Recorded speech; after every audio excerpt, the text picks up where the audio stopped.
Morning. Josan left. Okay, good morning.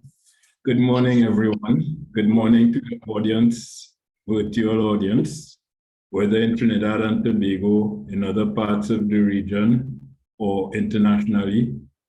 I have to say that it gives me great pleasure to sit here this morning and open the second installment of what we refer to as the SALISES Sixth Formers webinar. This is the second installment of such a seminar, insofar as we had an inaugural seminar in 2022, and we fielded 6 secondary schools. 4 of those schools came from Trinidad. They were Bishop Anstey High School in Port of Spain, Trinity College in Mocha, Presentation College in Chaguanas, and Saraswati Girls Hindu College, also in Chaguanas.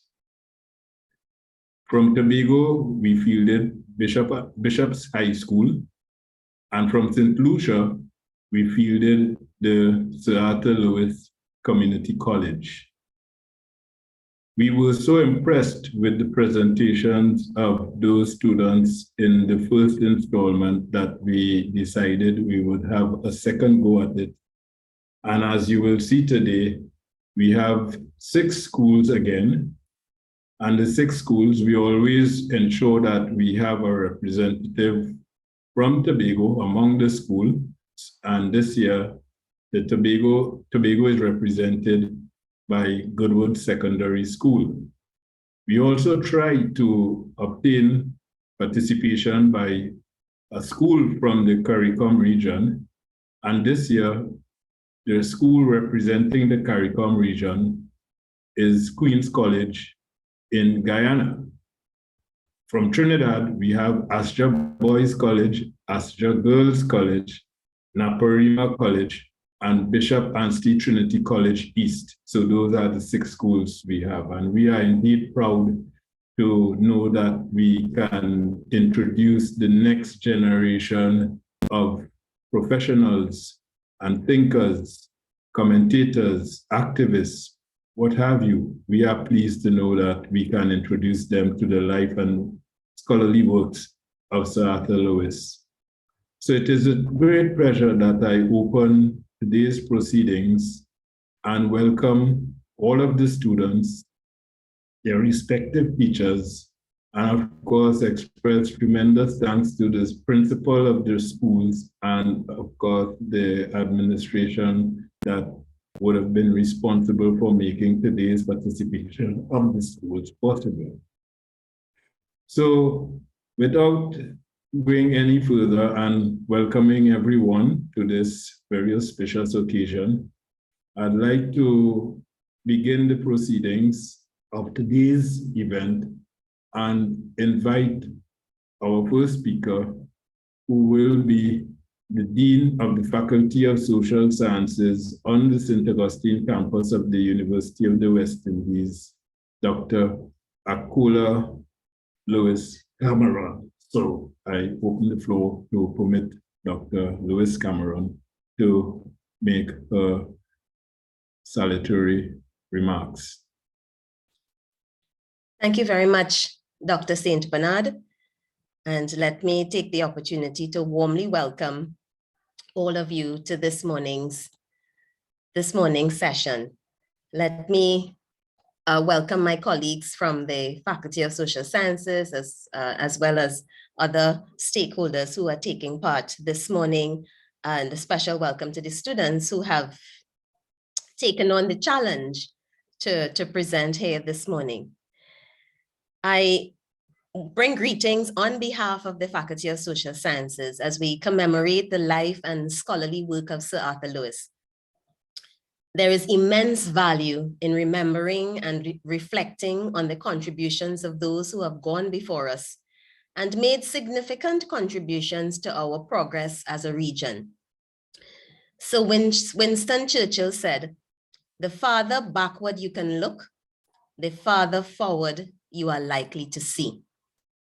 Today, as we consider the past contributions of Sir Arthur Lewis, let us take courage in these challenging times that we too, like Sir Lewis, can navigate the socioeconomic challenges of our time with grace and fortitude to leave an indelible mark on those who will come after us. I am very pleased by the approach taken this year to engage our region's youth to present on topics associated with the seminal studies of Sir Lewis. I trust that as you prepared your presentations, that you were encouraged by the journey of a man from who we originated from a dot on the map, which so many refer to Caribbean islands as, and who developed academic prowess that allowed him to grace institutions such as Princeton University with his presence. He was able to achieve at a tender age, despite his personal challenges. One of his greatest achievements would have been losing his father at an early age, which for any young person usually has devastating effects.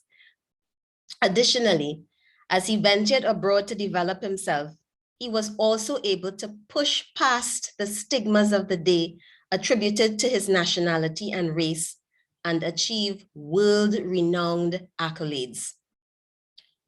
You may or may not have the same challenges today, but whatever your challenges are, accomplishments rivaling the likes of Sir Lewis are still very possible for you to attain. I trust that your research fostered a passion for self-development and inspired the same love Sir Lewis had for Caribbean development and progress. We need you, our young people, to be the beacon of light for this beloved region as we continue to recover and build resilience. I look forward to hearing the presentations and trust that we can all glean critical lessons that would assist us in our various academic and professional spheres. Thank you and all the best in your proceedings today. Dr. St. Bernard.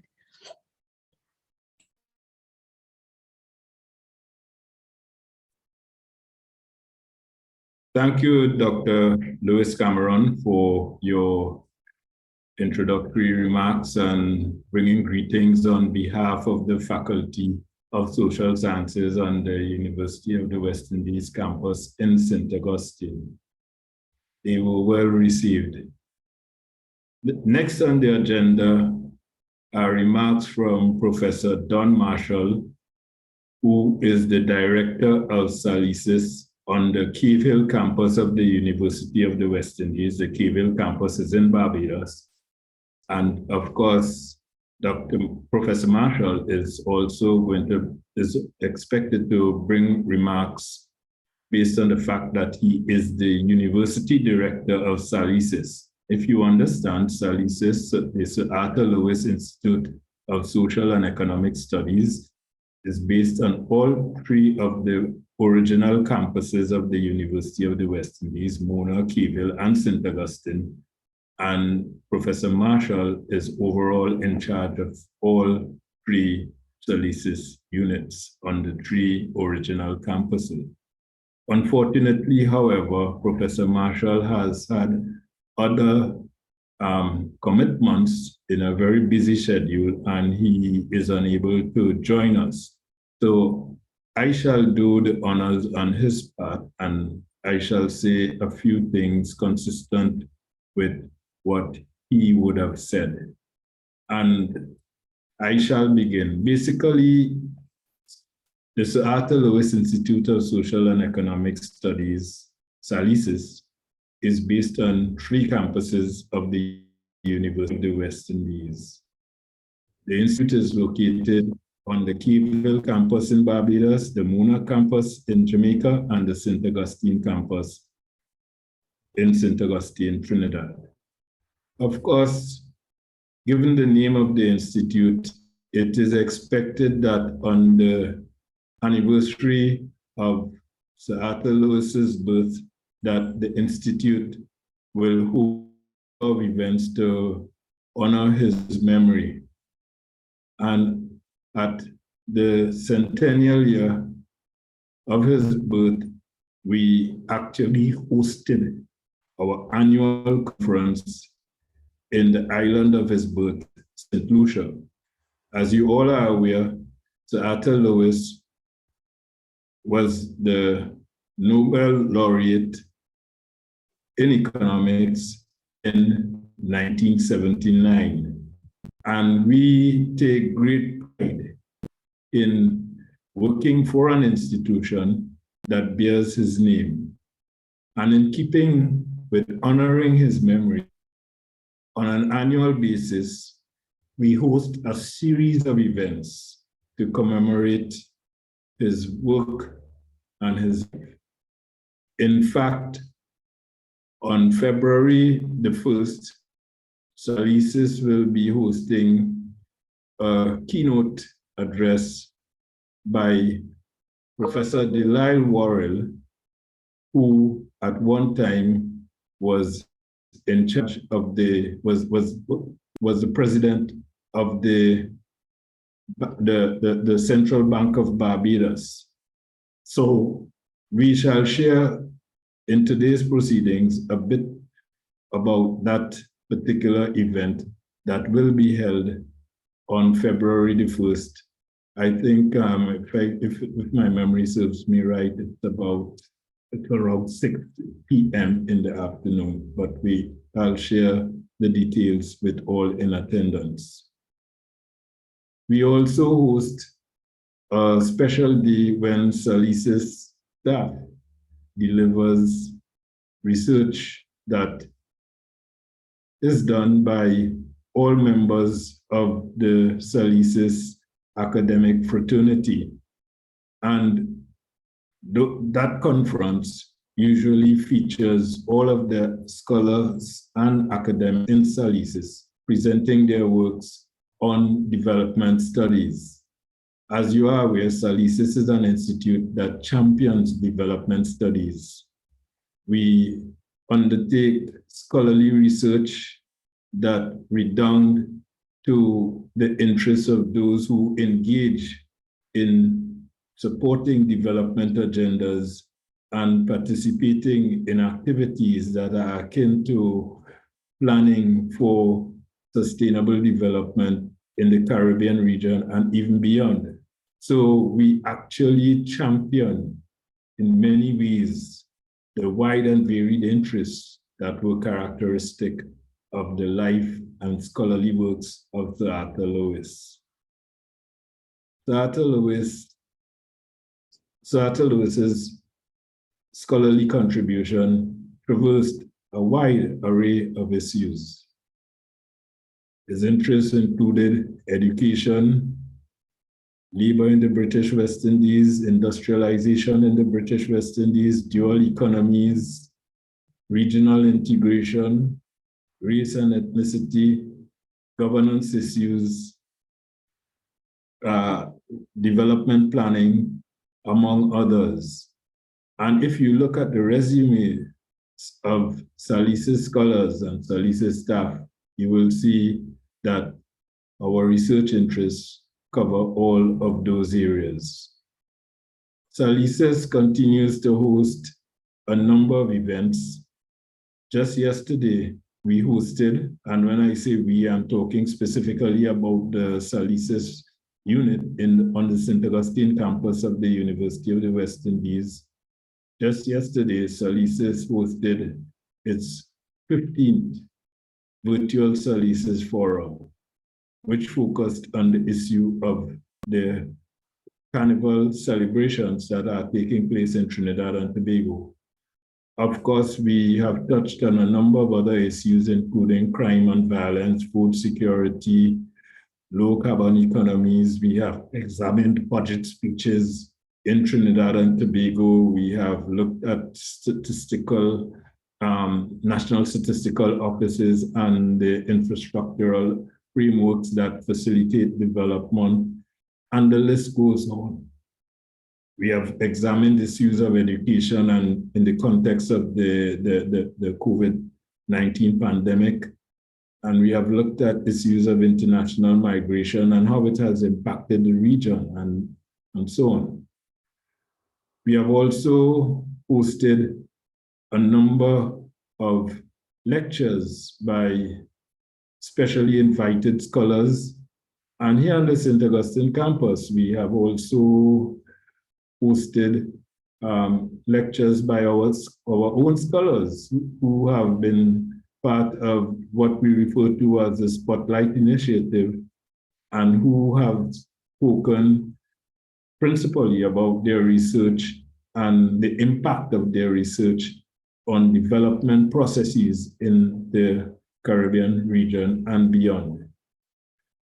And similar activities do prevail on all of the other campuses where SALISES is located. They do have their Spotlight series, they do have their seminars and webinars, and we are actively engaged in continuous research and publications in areas akin to development studies, and we publish in some of the best journals and participate in some of the best international conferences that spread the good news of development agendas the way they ought to be presented.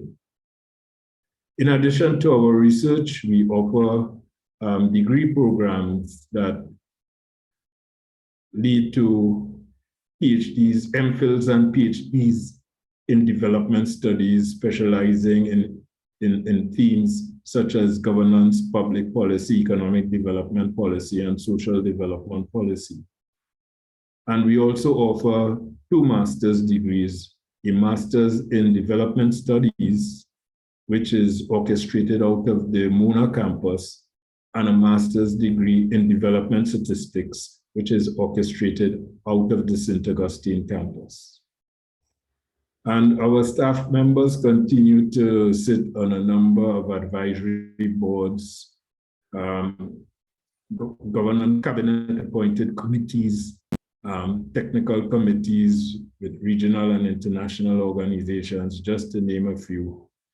And we also engage in consultancy activities across the region and globally.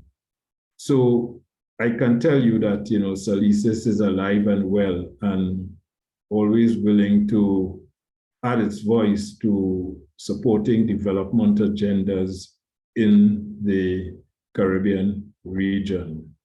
So I think I have given you a sense of what SALISES is about. Perhaps I could have said more. Perhaps I could have been even more eloquent, perhaps in much the same way as my colleague, Professor Marshall, would have been. But I think I have done enough to more or less represent him and his thoughts. So having said this, I'd like to stop here and move into the next item on the agenda, where I shall open the series of presentations and allow the students to make their presentations. But before the students make their presentations, I just want to make a few short remarks about this event and what it really means to SALISES and what it really means to those who are participating. So thank you, and this is the end of the component that was dedicated to the contribution of Professor Marshall. So I now begin the other component, which deals specifically with my introductory comments as far as the proceedings are concerned. And I would like to say that, again, it gives SALISES great pleasure to be hosting this event the second time around. We were really fascinated by the outcome of the inaugural event, and we felt strongly that the well-polished minds that are characteristic of our sixth form students in the region we need to harness that potential and encourage them to think deeply about the scholarship and the life that was lived by Sir Arthur Lewis. We felt strongly that being sixth formers, they would have been gaining the skills of critical thinking. They would have been gaining skills that would allow them to embrace multidisciplinary and interdisciplinary perspectives as they review some of the literature, especially the complex literature that is often associated with high-level thinkers such as Sir Arthur Lewis. And we in SALISES feel strongly that Sir Arthur Lewis and his scholarship made substantial contributions to the way we think and undertake business in the region, cutting across all of the various themes that I identified earlier. And we felt strongly that we should introduce our students to the literature. And we approached several schools and got them interested in delivering on one of several themes that were posed to them. So at the end of it all, we ended up with 6 schools: Astra Girls College, Astra Boys College, Naparima Girls High School, Bishop Anstey Trinity College East Sixth Form, Goodwood Secondary School in Tobago, and Queen's College from Guyana. And we are especially thankful to the principal, the parents, academic staff, and teachers and students in those schools who graciously accepted our invitation. And as we can see today, they are all here.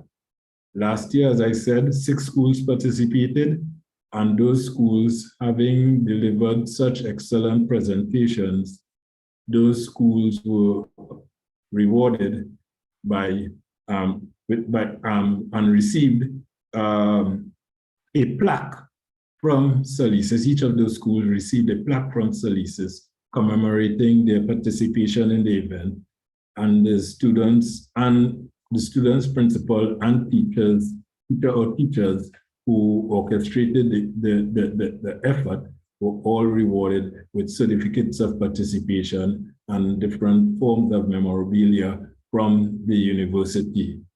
So we intend to do the same this time around for all of the schools that would participate in today's event.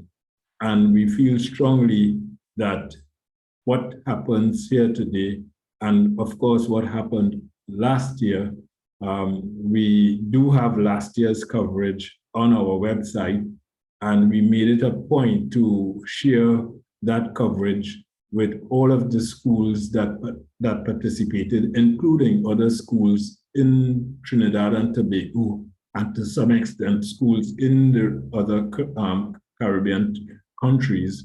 We shared the link so that they would always have access to it. And we intend to do the same with today's proceedings, where we can actually share the link and ensure that the knowledge that was generated here today, that would have been generated here today, the knowledge and the insights and the powerful presentations would not be held as a secret, but shared with all and sundry who may have interest in these kinds of discussions.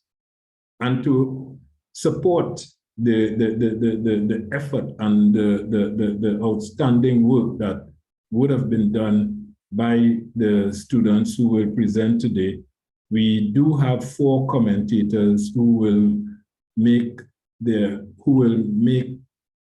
own individual presentations on the life and work and scholarship of Sir Arthur Lewis.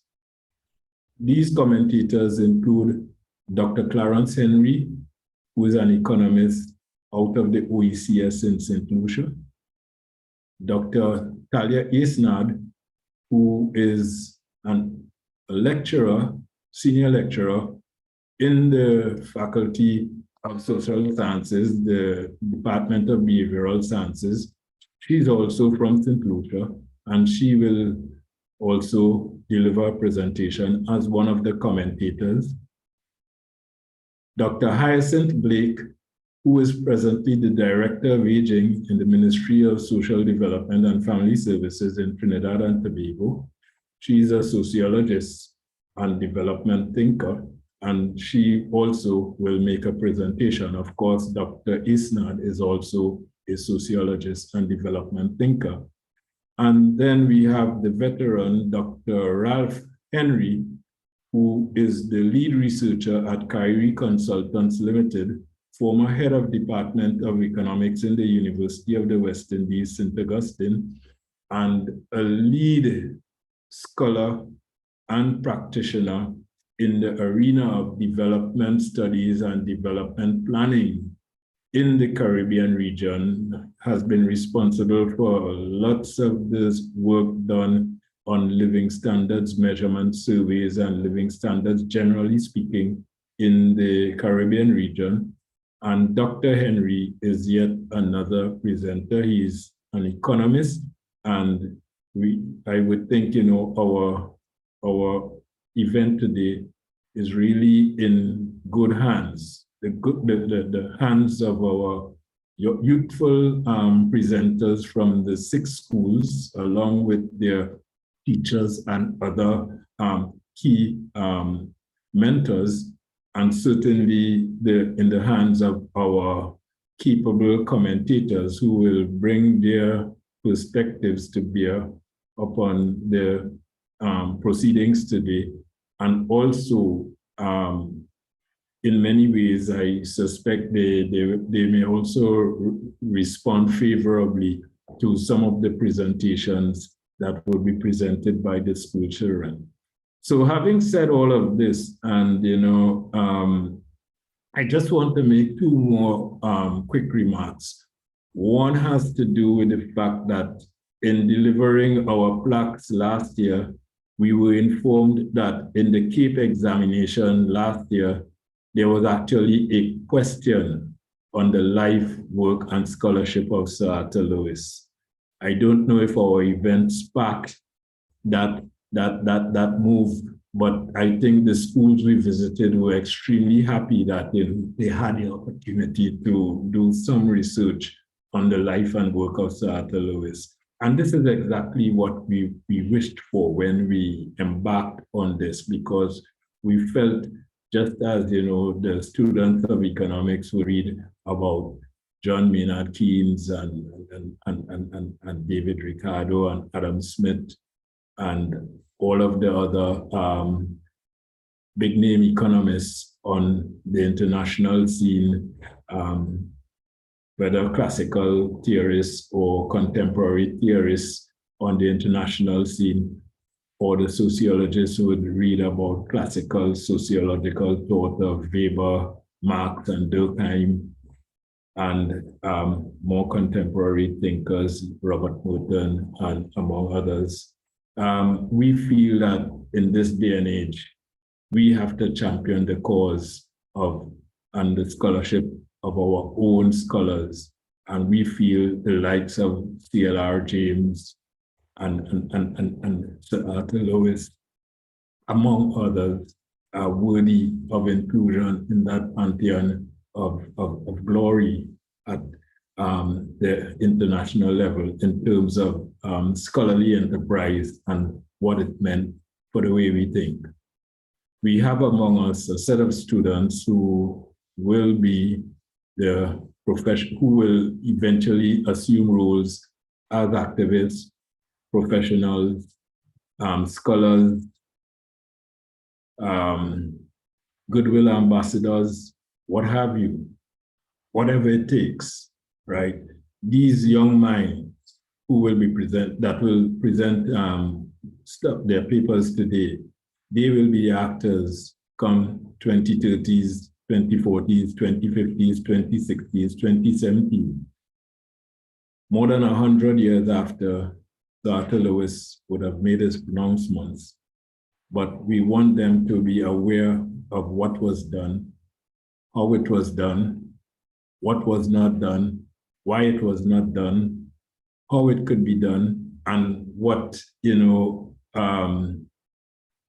we can learn in terms of, advancing, development discourses, reflecting on some of the thoughts of Sir Arthur Lewis and how they have been refined and more or less installed in contemporary practice in development and setting up development agendas and framing development frameworks. So having said that, I want to end and wish the students good luck. I know they will do well. And I want to really declare these proceedings open and start the process. So let me see. So based on what I have before me, we shall move straight into the first presentation, which according to the slight change in the program, Bishop Anstey Trinity College East will go first, and the teacher responsible for Bishop Anstey Trinity College East is Ms. Sonia Nathan Singh. Bishop Anstey Trinity College East will be speaking to the issue of development planning. I don't see the names of the students who will be presenting, but I think they can introduce themselves when they do start their presentation. Each presentation is approximately 10 minutes, and this applies to the student teams as well as to the commentators. So I now open the floor for Bishop Anstey Trinity College East to make its presentation. Thank you very much.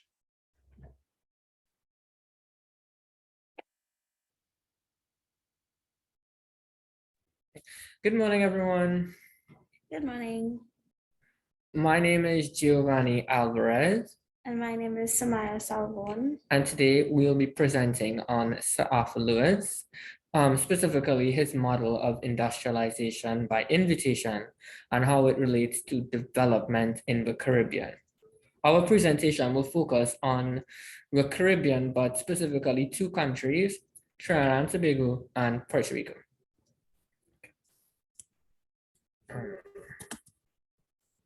So, beginning with a short biography on Sir Arthur Lewis.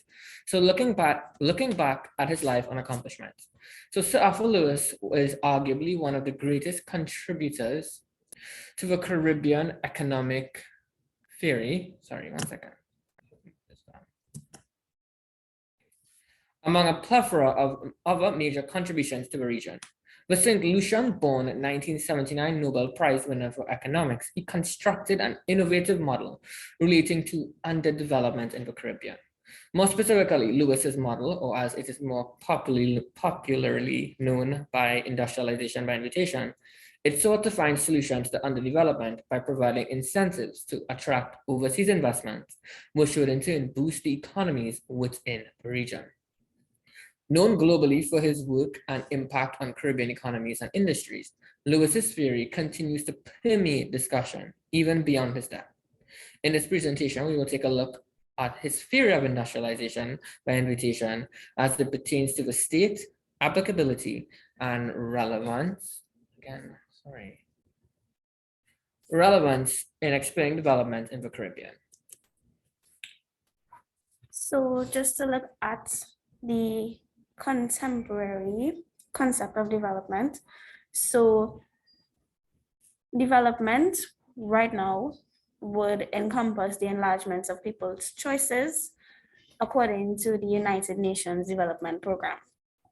Processes which create growth, progress, positive change, in addition to physical, economic, environmental, social, and demographic components. So the enlargement of people's choices. When you enlarge person's choices, it empowers them to take up the development process themselves. It shifts the concept of development from one that is solely economic to include also human-centered and sustainable concepts of development. Industrialization is a period of social economic change that transform a human group from an agrarian society into an industrial society. Now we're going on to the state of the Lewis model and explain development in the Caribbean. So Lewis, as an economist, he focused on economic growth and development. During his era, human-centered and sustainable development was disregarded. It was not prominent. Instead, developing countries were only interested in increasing their national output along with their economic output. So Lewis believed it was through industrialization that development in the region would occur. So an underdeveloped economy would undergo the process of industrialization to become a developed economy. However, Caribbean islands were ill-equipped with the tools that would foster industrialization without adequate investment, thus spurring Lewis on to theorizing that foreign investment in the Caribbean was necessary to development in the region. So to gain a proper understanding of the Lewisian theory of economic growth focuses on the evolution of an underdeveloped economy into an industrialized nation where the masses have opportunities to fulfill a more economically productive lifestyle with a higher standard of living. Additionally, given the financial constraints faced by many underdeveloped economies, Lewis highlighted the need to access foreign capital in order to facilitate such a transformation, thus resulting in a reduction in dependence on sugar and agricultural produce in the economy. So was Arthur Lewis's theory applicable to the Caribbean? Industrialization by invitation sought to encourage foreign investments and to diversify the Caribbean economy, which depended heavily on agricultural monocrops such as sugarcane and bananas. It was expected that initiatives would bring many benefits, increase employment, economic growth, foreign exchange, and enhance technological knowledge. So within this process, programs were launched particularly in Puerto Rico and Trinidad and Tobago, as well as other Caribbean countries. Then the initiative did stimulate Caribbean economies as the infrastructure was improved and the tourist industry was boosted. Okay. So how successful was this model, particularly in Trinidad and Tobago? So the industrialization by invitation approach resulted in foreign direct investment, FDI, specifically 80%. Economists note that the capital was either American or British. Nonetheless, it increased the country's gross fixed capital formation, which allowed for increased manufacturing. Economist Edwin Carrington claimed that with the implementation of industrialization by invitation, the Trinidadian economy grew at a rate of 8.5%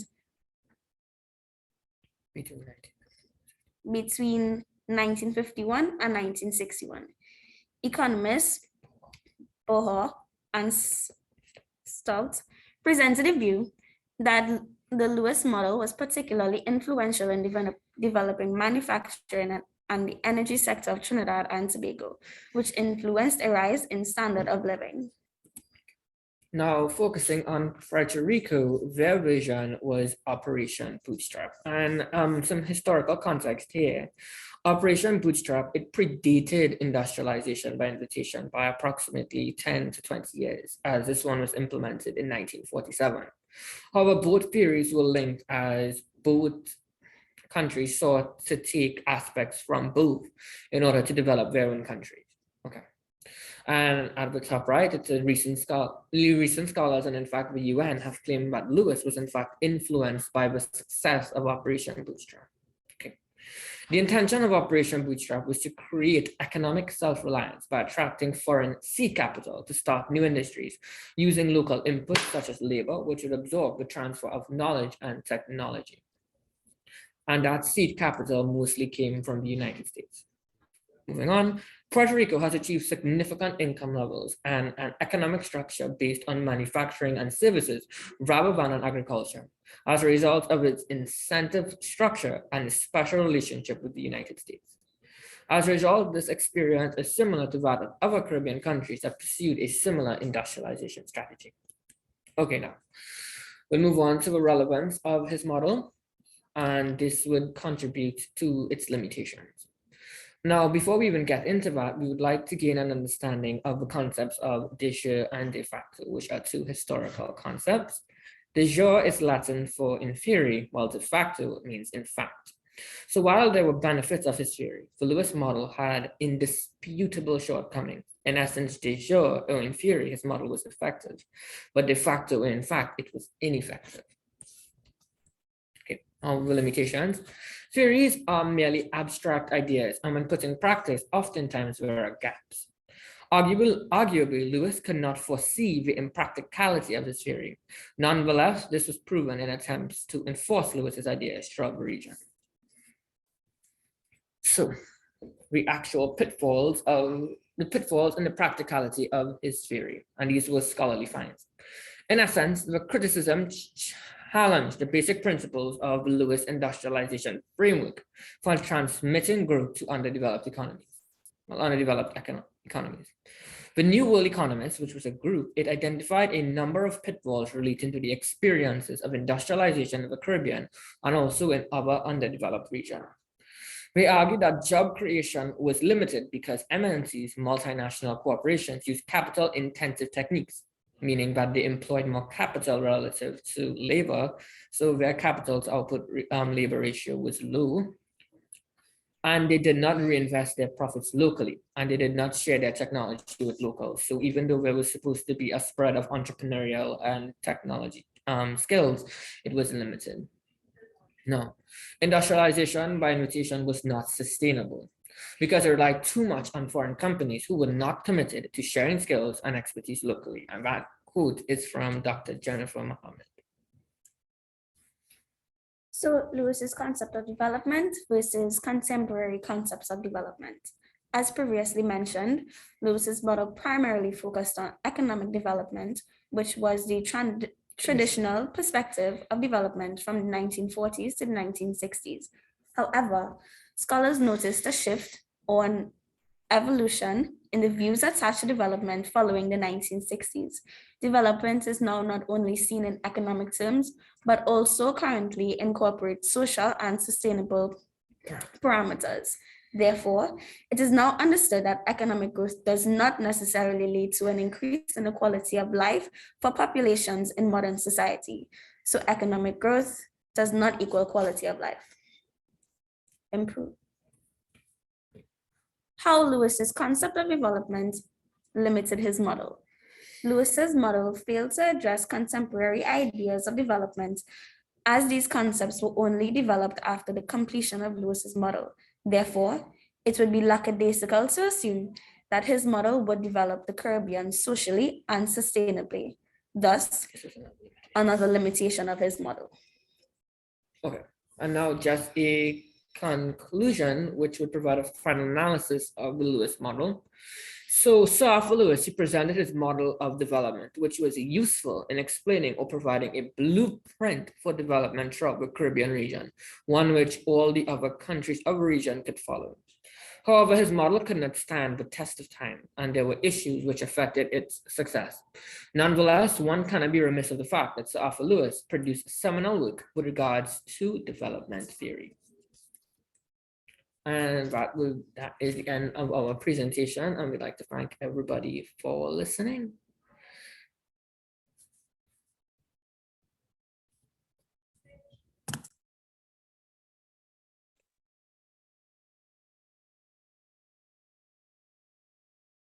Well, I have to say tremendous thanks to the team from Bishop and State Trinity College East for opening the batting and delivering in the way Desmond Haynes and Gordon Greenidge used to deliver for the West Indies. You did indeed perform the role of opening batspersons. You did a fantastic job opening the batting. So thank you very much to the team from Bishop Anstey Trinity College East.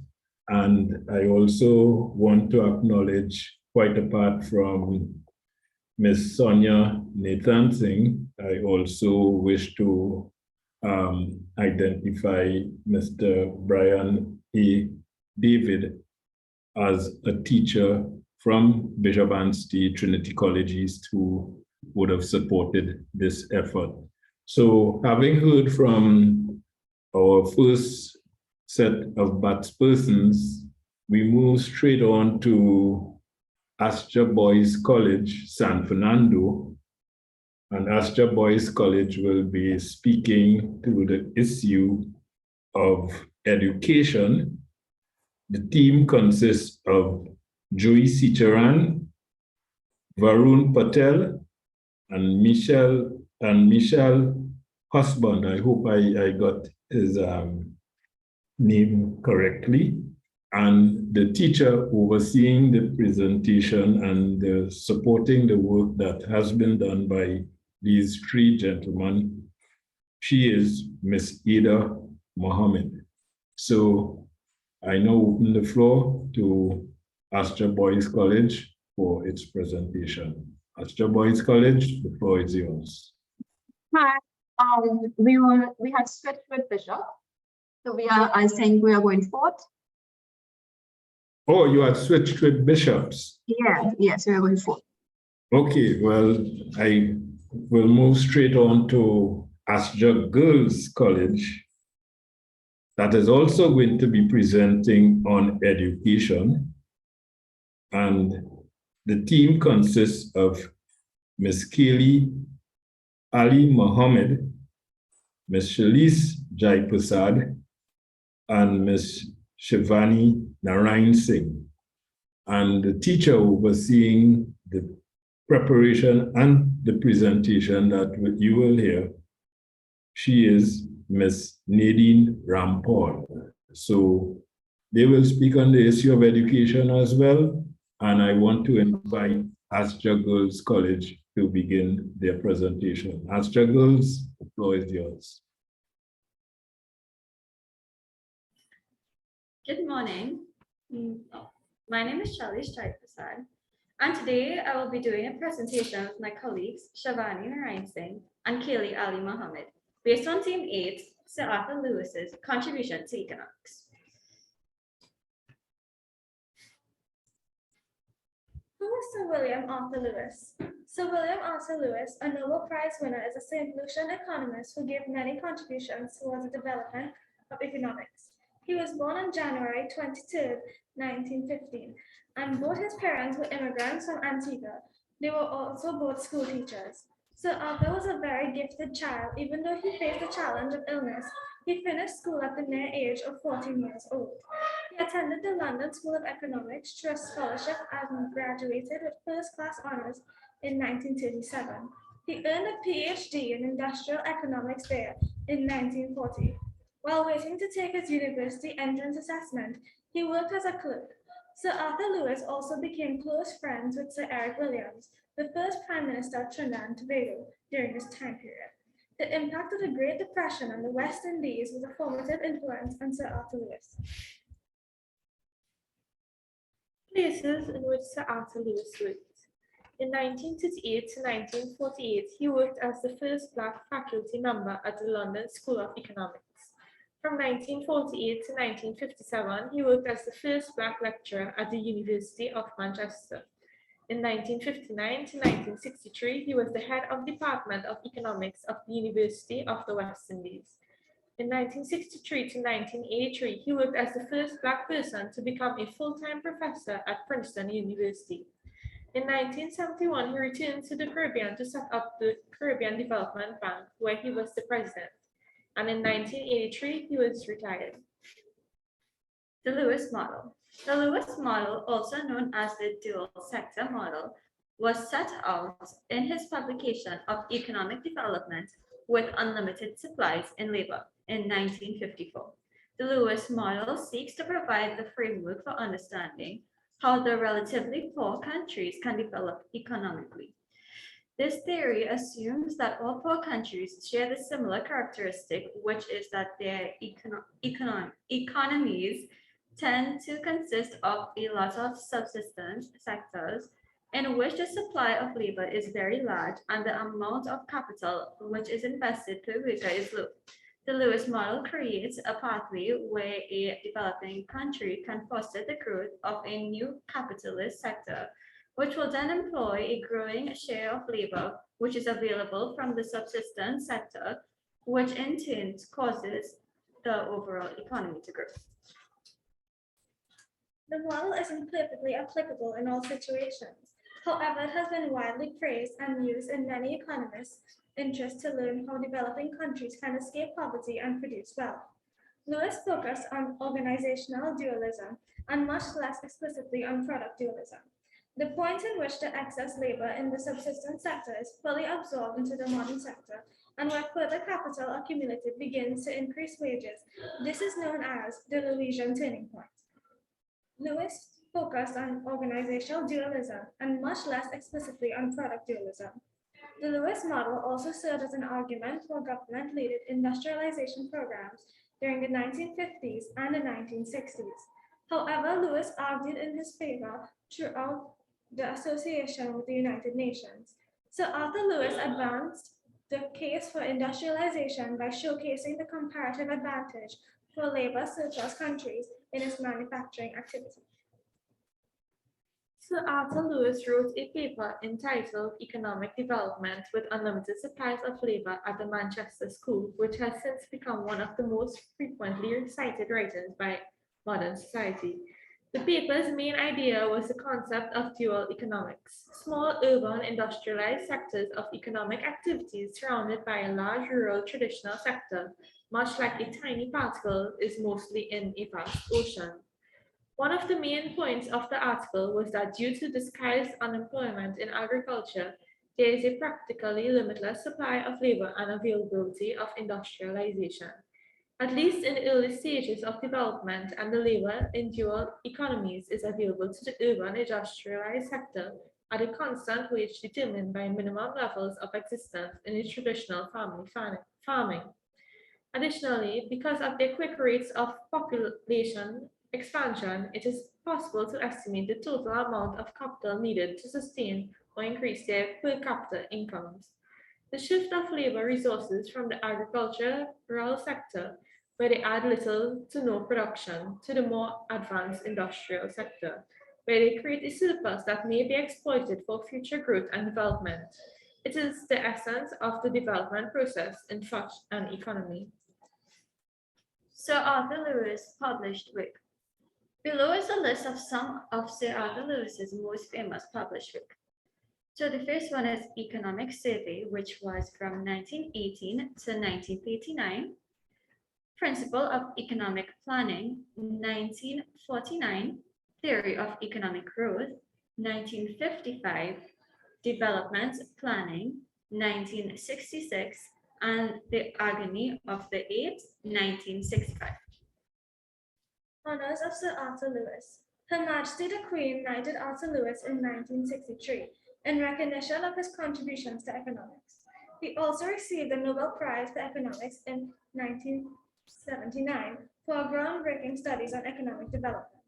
Sir Arthur was a recipient of many honors, including being named an honorary fellow of the Wiseman Institute in London School of Economics, in addition to his Nobel Prize. The University of the West Indies, Boston College, Columbia University, Lagos University, Manchester University, and Toronto University, to name a few, all awarded him honorary degrees. Sir Arthur was the recipient of many honors, including being named an honorary fellow of the Wiseman Institute in the London School of Economics. On the grounds of Sir Arthur Lewis Community College in St. Lucia, Sir Arthur was buried after passing away on Saturday, June 15, 1991, in Bridgetown, Barbados. He was 76. In 1985, the St. Lucian Cabinet of Ministers decided to honor Sir Arthur Lewis by renaming the newly integrated modern educational complex the Sir Arthur Lewis Community College. He lectured at the University of Manchester for a number of years before entering politics, and the building was named after him when it opened in 2007. Nobel contributions made by Sir Arthur Lewis. The most notable contribution Arthur Lewis made to the development of economics was his groundbreaking research on the transfer of labor from a traditional to a contemporary capitalist sector in the presence of an infinite labor supply. His 1954 article, Formation with Unlimited Supplies of Labor, played a role in the development of the discipline of development economics. In the context of an unlimited supply of labor, it discussed the mechanics of moving excess labor from traditional activity to a contemporary capitalist sector. Lewis argued for industrialization by pointing out the comparative advantage of labor surplus nations in manufacturing. His reasoning was based on the accomplishment of Operation Bootstrap in Puerto Rico, where he had favored the creation of manufactured goods for domestic, regional, and metropolitan markets, and it was presented in the Industrial Development of the Caribbean in 1951. It was a controversial stance at the time because the West Indies agrarian economies had always been set up to supply the colonial powers with agricultural products and other basic commodities. Conclusion.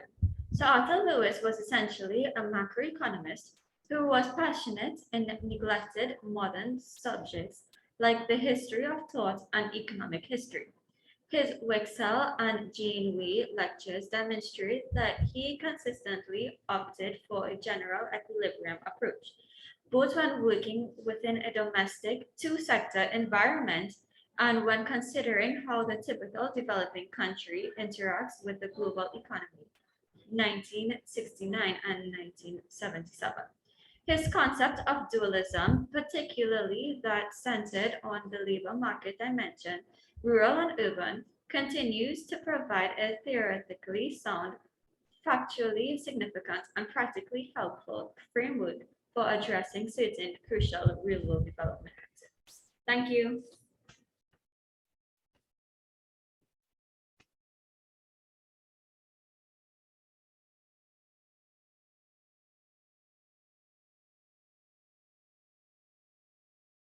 Thank you very much, Astra Girls College. Again, very well done, and we are pleased with the hard work that the team has put in, along with the support of your teacher. It's evident that notwithstanding the short time that we assigned for you to complete this exercise, that the sacrifice was made. And I trust that it will augur well for not only yourselves, but for all who are witnessing today's proceedings. So thank you very much to Astra Girls, the team consisting of Ms. Kiri Ali Mohammed, Ms. Shalise Jai Prasad, and Ms. Shivani Narayan Singh, supported by their teacher, Ms. Nadine Rampal. We move swiftly into our third presentation by Naparima Girls High School, and they will speak to the issue of dual economies, and that team consists of Ms. Sadhana Rupchan, Ms. Anjana Prasad, Ms. Alina Singh, and they have been supervised and in their preparation by their teacher, Ms. Faria Hayatali. They speak on dual economies, and I would now like to invite the team from Naparima Girls High School to begin their presentation. The floor is yours, Naparima Girls.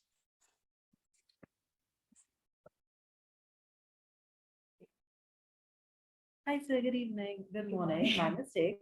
We're just trying to currently join from our other device to share our presentation. So if we could probably get just about 1 minute before we start, if that would be possible. Yes, by all means.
So good morning all protocols observed.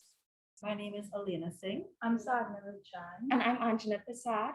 And we are students of Naparima Girls High School, and today we'll be delivering a presentation entitled The Dual Economy Model, Destiny or Dilemma. So in our presentation today, we will be discussing, firstly, a biography of Sir Arthur Lewis, an overview of the Lewis model, the relevance of his model in the past versus the present, the dual economy theory applied to the Caribbean, and lastly, the criticisms of his model. Firstly is a brief biography of Sir Arthur Lewis. He was born in St. Lucia on January 25th, 1915. In 1979, he won the Nobel Prize for Economics along with American economist Theodore Schultz. He attended the London School of Economics and was the first full-time Black professor at the University of Princeton, and was known for his groundbreaking economic theory, dual economy, later termed the Lewis model. So now we have a brief overview of his dual economy theory. So the basis of this model discusses how economic development will take place using the surplus of labor from the agricultural sector. It is proposed that at this level of labor, the marginal product, oh, I think we're having a bit of technical difficulties right now. You're trying to Share on my screen. Yeah. We just need about 1 minute. We're having a bit of Wi-Fi issues over here.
Hi, good morning. We apologize for that delay.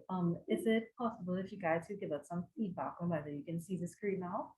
I'm seeing the screen, and I don't know if you want to restart just to ensure that you have the flow. It's up to you what you wish to do. Yes, Thank you. We'd be much. very Thank grateful you for for that. that. Thank you.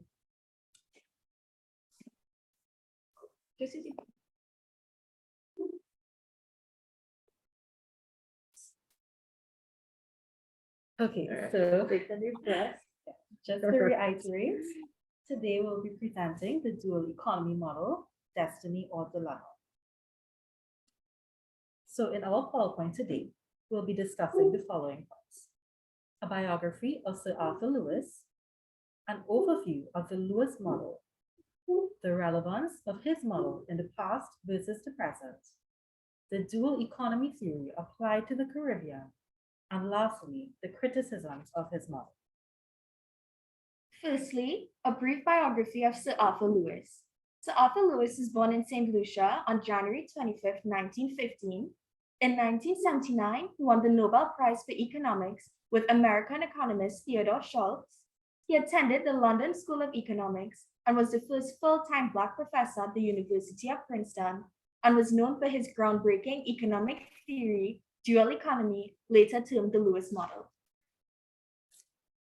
Okay, and now we will be continuing with a brief overview of the dual economy theory. So the basis of this model discusses how economic development will take place using the surplus of labor from the agricultural sector. He proposed that at this level of labor, their marginal product equates to little to nothing. Therefore, by offering a constant real wage in the industrial sector, this surplus of labor in the agricultural sector can be reinvested in the industrial sector, allowing impoverished countries to export to the international market at relatively low prices. Now we'll be looking at the agricultural sector in terms of the Lewis model. Born in St. Lucia, it is not a surprise that the agricultural sector pervaded into his theory. Lewis recognized that the agricultural sector would have greatly impacted not only the general economy, but more specifically the industrial sector. The assumption of this model is that surplus labor exists in the agricultural sector. The source of labor acts as an unlimited supply for the manufacturing sector. Additionally, the labor supply includes those whose labor has a marginal product of zero. This supply of labor is perfectly elastic at a particular wage, meaning that if a few workers are removed from the land, the total productivity of workers remains unchanged. Hence, we can conclude from Lewis's observations that this high supply of labor in this population, the wages will continue to be low, thus creating more profits in the agricultural sector. These low wages allow for higher profits, which are then reinvested in the industry. This new investment causes a shift from the agricultural to the industrial sector. So now we'll be looking at the industrial sector with relation to the dual economy theory. So with growing population sizes and the labor supply congested agricultural sector, Sir Arthur Lewis emphasized the role of the industrial sector in economic development within poor countries. He spoke on the incentive that relatively low real wages accepted by agricultural laborers can be used as a means of reinvesting labor into the industrial sector. It was his vision that a shift in the employment focus from the subsistence sector to the capitalist sector would directly result in an economic boom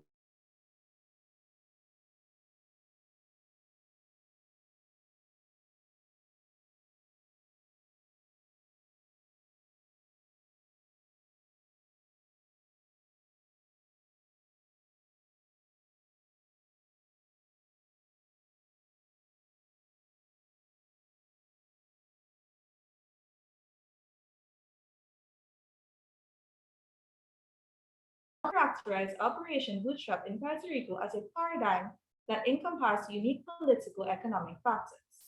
This economic strategy excludes important local interests from its advantages and exacerbates rather than addresses the region's long-term issue of foreign dependency and fragility.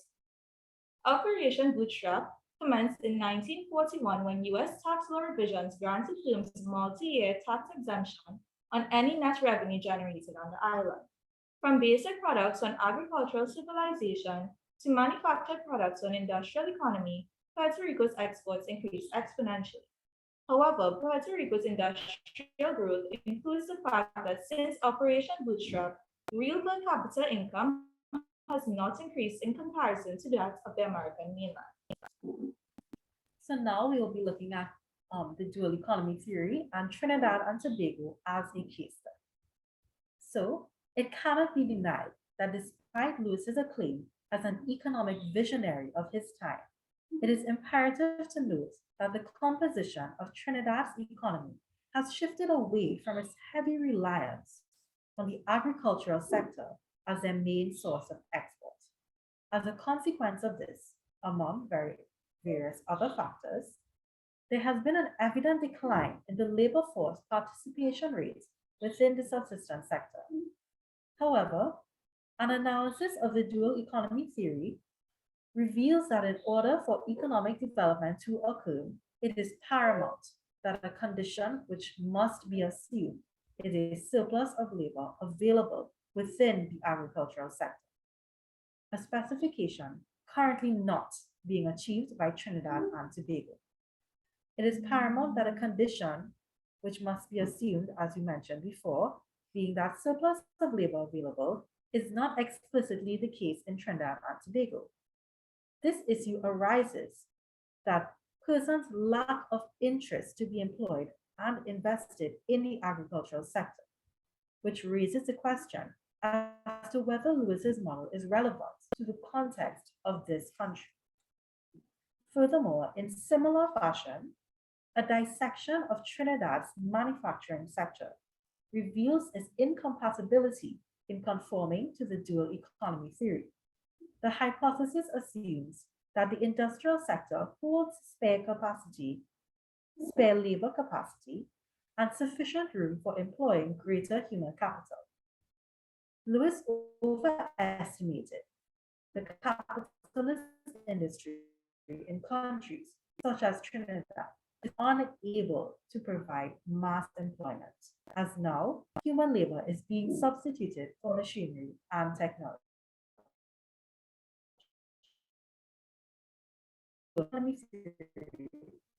Cannot operate efficiently in Trinidad's economy. Moving on, we will also be looking at Guyana as a case study. Guyana is an exception to the relenting decline of the Caribbean's agricultural sector.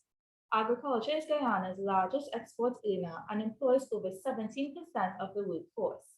The government views agriculture as an integral factor in the diversification of the economy, as it continues to be a significant contribution with its sector focus on traditional monocropping of important export commodities. Non-traditional agriculture is beginning to show development potential in Guyana. Agro-processing exports to the Caribbean, the UK, and Canada, as well as the prepared food business, have more than quadrupled in the previous 5 years. Non-traditional agriculture might become an export development engine with investments in production, infrastructure, quality assurance, and processing. Guyana has been targeted in an effort to exert an influence on the regional food and the region's food and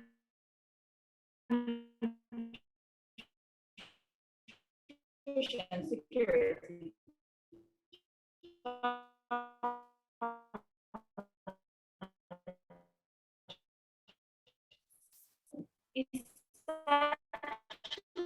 Essentially, the country has comparative and competitive advantages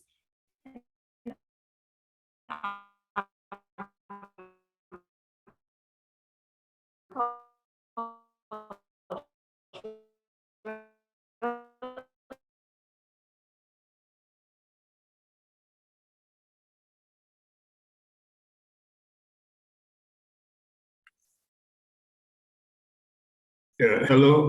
Apparently, there seems to be some technical problems that Naparima Girls is experiencing.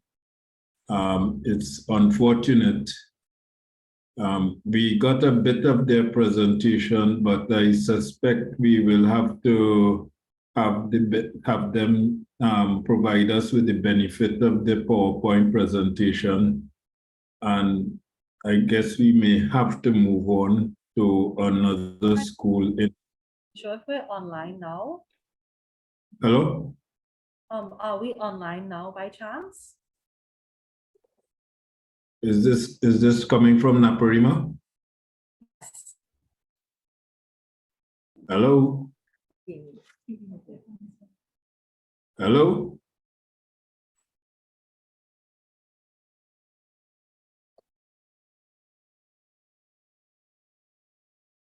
Okay, so we may have to ask Naparima to send us the PowerPoint presentation. We'll see how time goes. I'll ask them to hold hold on just in case we have sufficient time to Are meet you us. hearing us now? Good morning. Are you hearing us now? Yes, I'm hearing you. From now. Okay, we can continue. How much time do you have again to complete the presentation? About 3 minutes. In about 3 minutes? Okay, I'll allow you 3 minutes then. Thank Okay. you.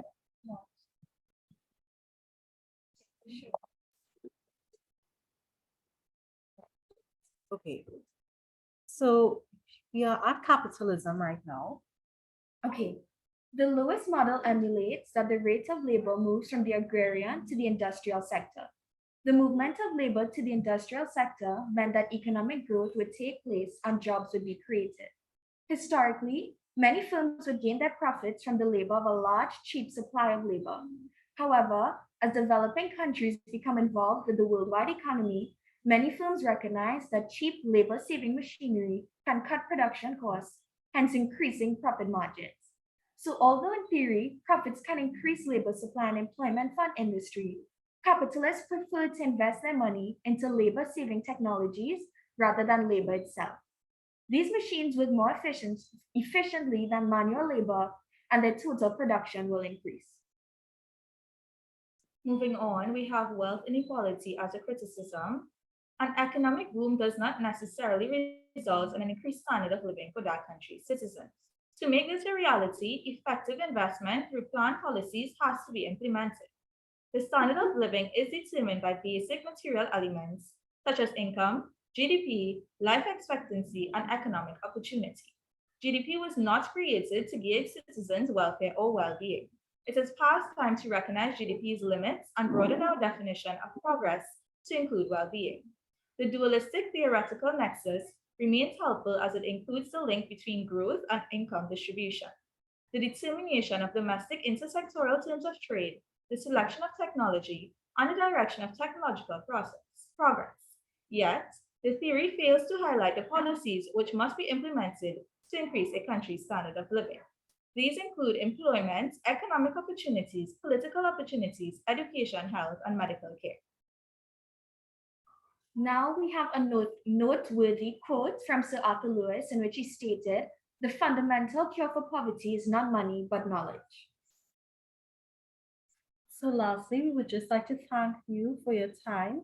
And we would like to thank Sir Arthur Lewis's Institute of Social and Economic Studies for giving us the opportunity to learn and present on the Caribbean visionary that is Sir Arthur Lewis. This is an experience we will truly value in our futures, and we are honored to be selected for this event. Thank you very much.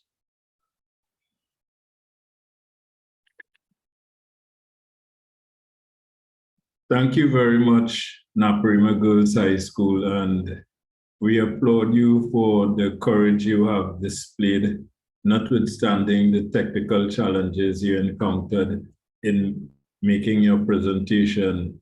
We are pleased to have had you participate in this event, and we really value the effort the team has put into ensuring that they delivered a high quality presentation, notwithstanding the technical difficulties experienced along the way.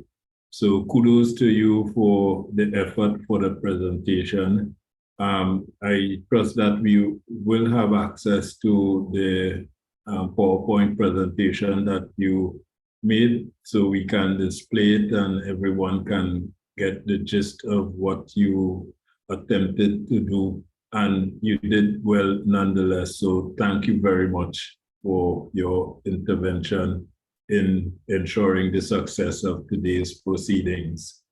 We move straight into our next presentation, which will be made by Astra Boys College. And the team from Astra Boys College will be treating with education.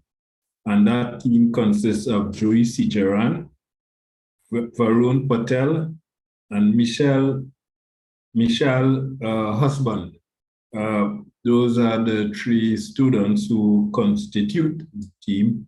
and the teacher, Ms. Ada Mohammed. So they will be speaking on the issue of education, and I want to invite the team to begin its presentation. Thank you very much.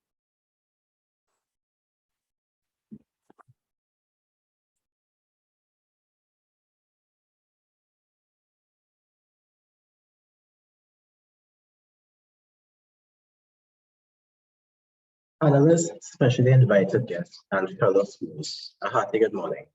We are representing Ashford West College, San Fernando. My name is Michelle Husband, and my fellow classmates here with me, Joey Sicharan and Varun Patel, will be your presenters for this morning's proceedings. Today, we'll be discussing Sir Arthur Lewis's perspective on education. I will now hand you over to Joey to begin today's presentation. Good morning, everyone.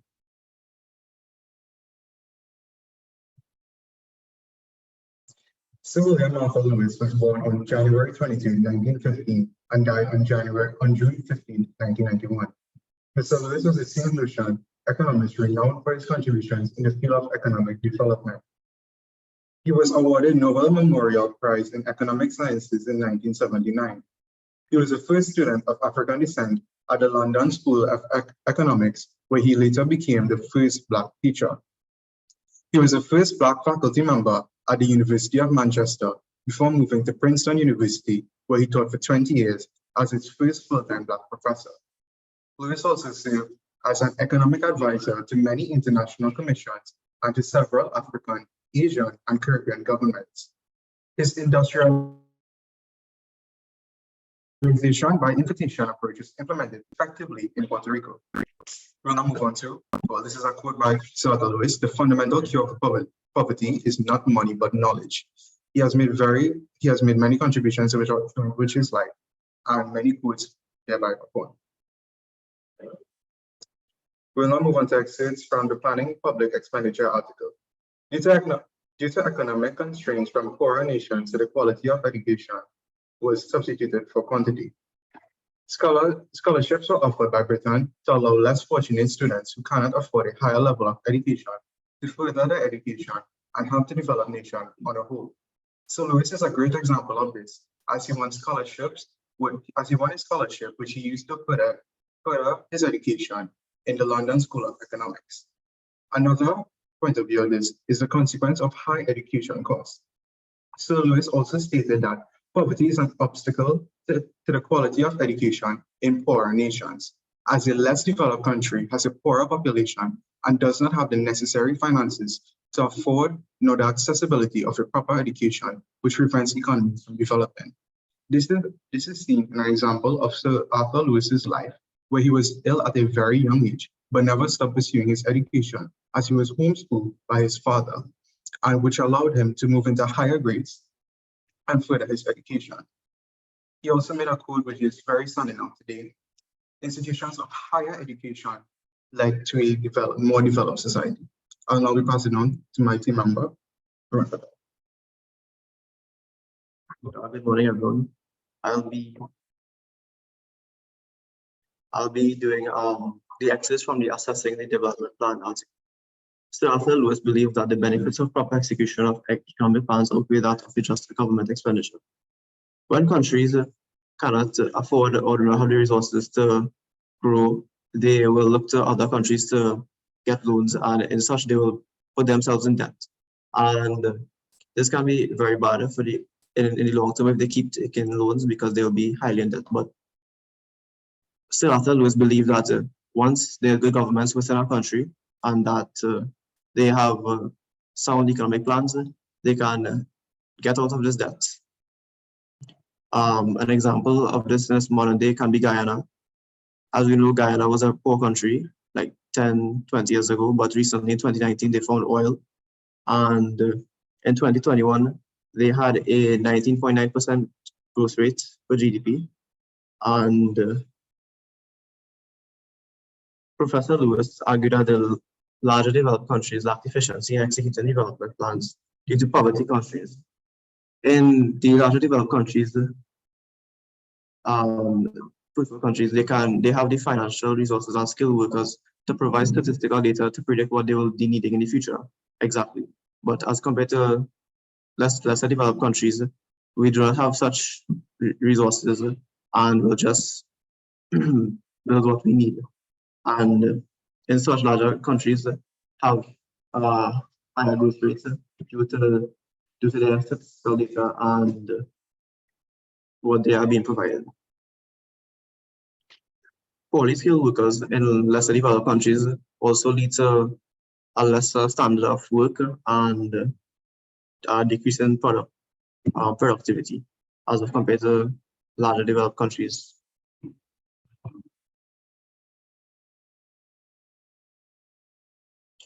Sir Lewis believes that the larger developed countries should take their ability or lack of thereof to repay debts into greater consideration when seeking loans.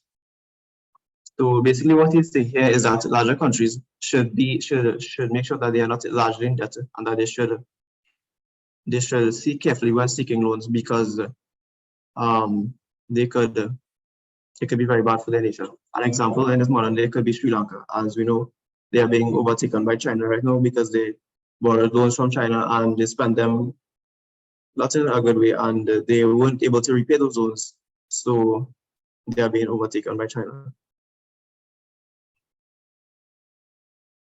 Professor Lewis emphasized urban primacy issues in larger developed countries. This is basically when they build more activities around the capital, such as social, financial, and they don't focus a lot on the rural areas, which can worsen the economy. If a country has to grow, every town and city area has to, be equal, and they have to assign different funds to each area. So in our modern day, most countries assign, like lesser developed countries, and allocate more money towards their capital as compared to rural areas. Excerpts from the economic plan for Jamaica article. According to the report of Jamaica Economic Policy Committee dated 90 January 1945 by Dr. Benham, the Jamaican government allocated more expenditure to elementary and technical education. This was because Jamaica sought out and they saw the importance of education. Education is the way to escape poverty, and they allocated more money towards elementary education because a lot of people were illiterate back then, and technical education for like skills or like trades. And doing so, they educated their population, and they are well known today. Farmers should get more support and educated in the new technological advancements. This is he believes that farmers should do this because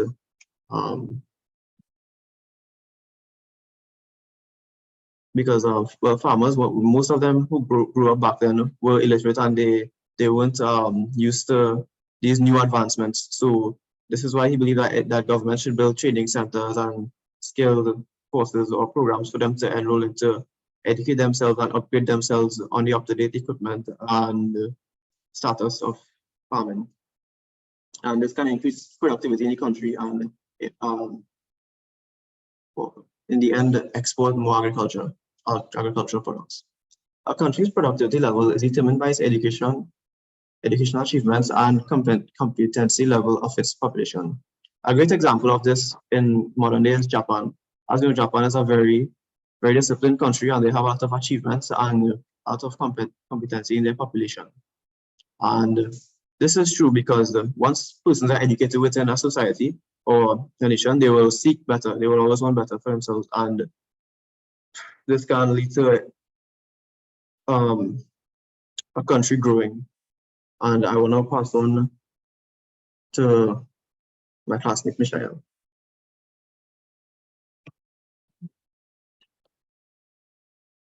So, there's a need for technical education of all kinds.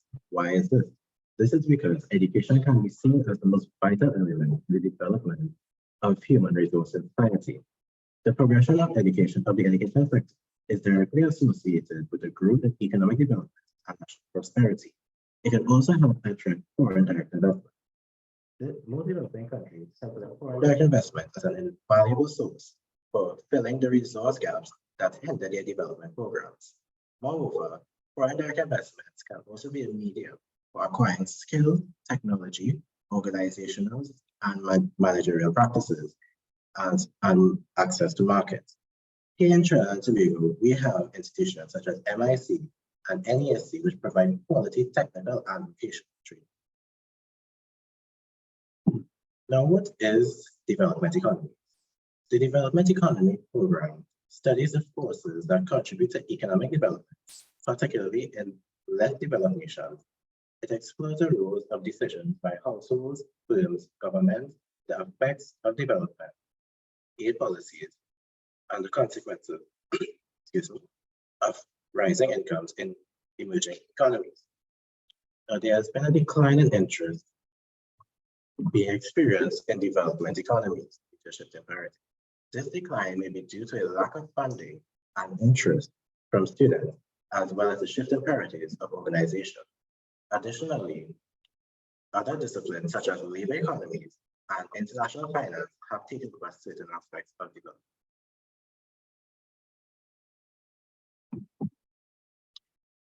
Now, why would there need to be a separate provision for teaching economic development to poorer countries?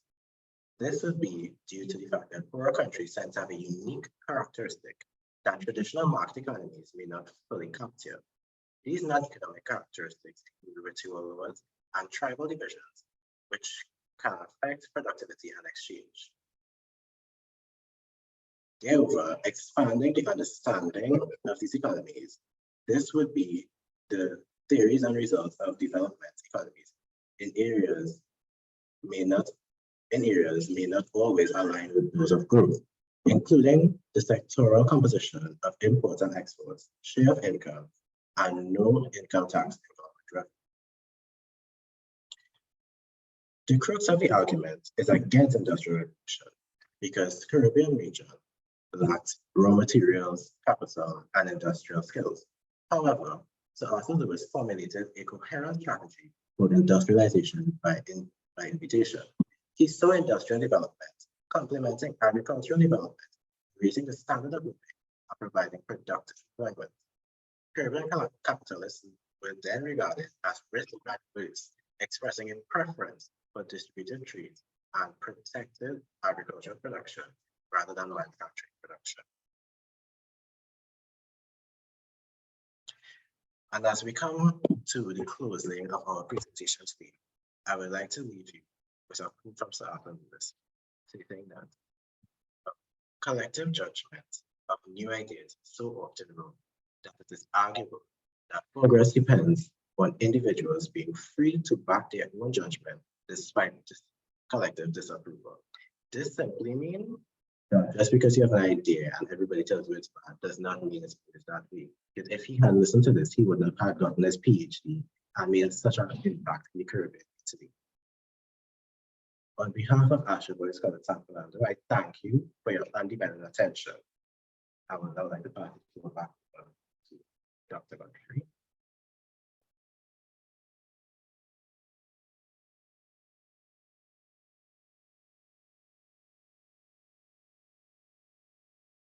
Okay, thank you very much to the team from Astor Boys College.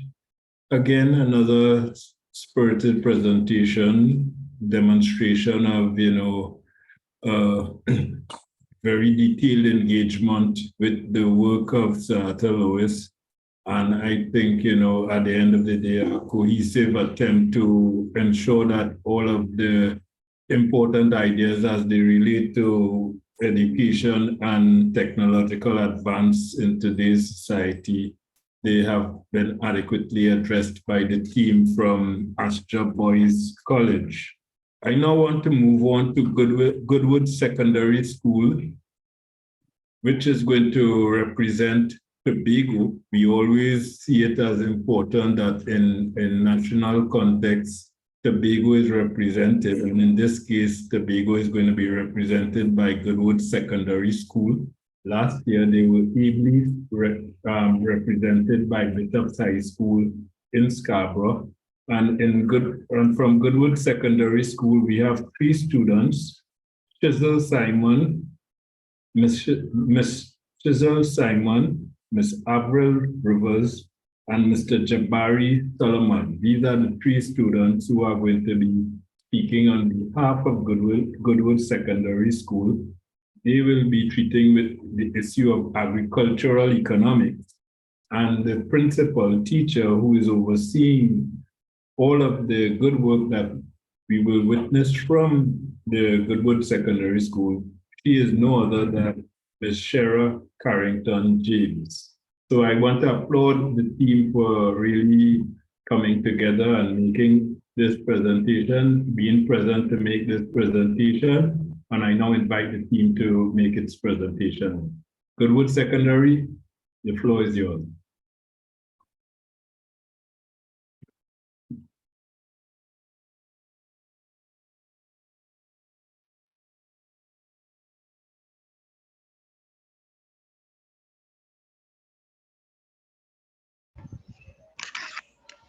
A pleasant good morning is extended to the distinguished members of faculty, special invited guests, teachers, and students participating today. I am Chisel Simon, and I am honored to present on behalf of Goodwood Secondary School as we celebrate the work of Sir Arthur Lewis. I will present my slide presentation.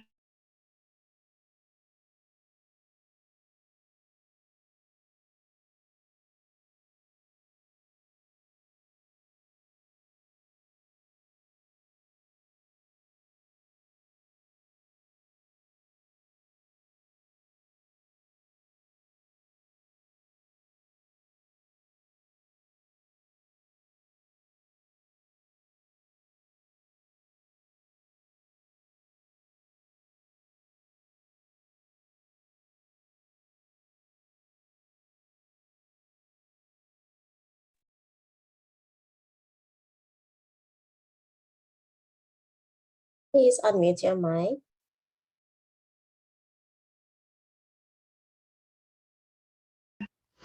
I'm so sorry. So I have to start over. You all didn't hear anything. Yes, please start over. Okay. A pleasant good morning is extended to the distinguished members of faculty, special invited guests, teachers, and students participating today. I am Chisel Simon, and I am honored to present on behalf of Goodwood Secondary School as we celebrate the work of Sir Arthur Lewis.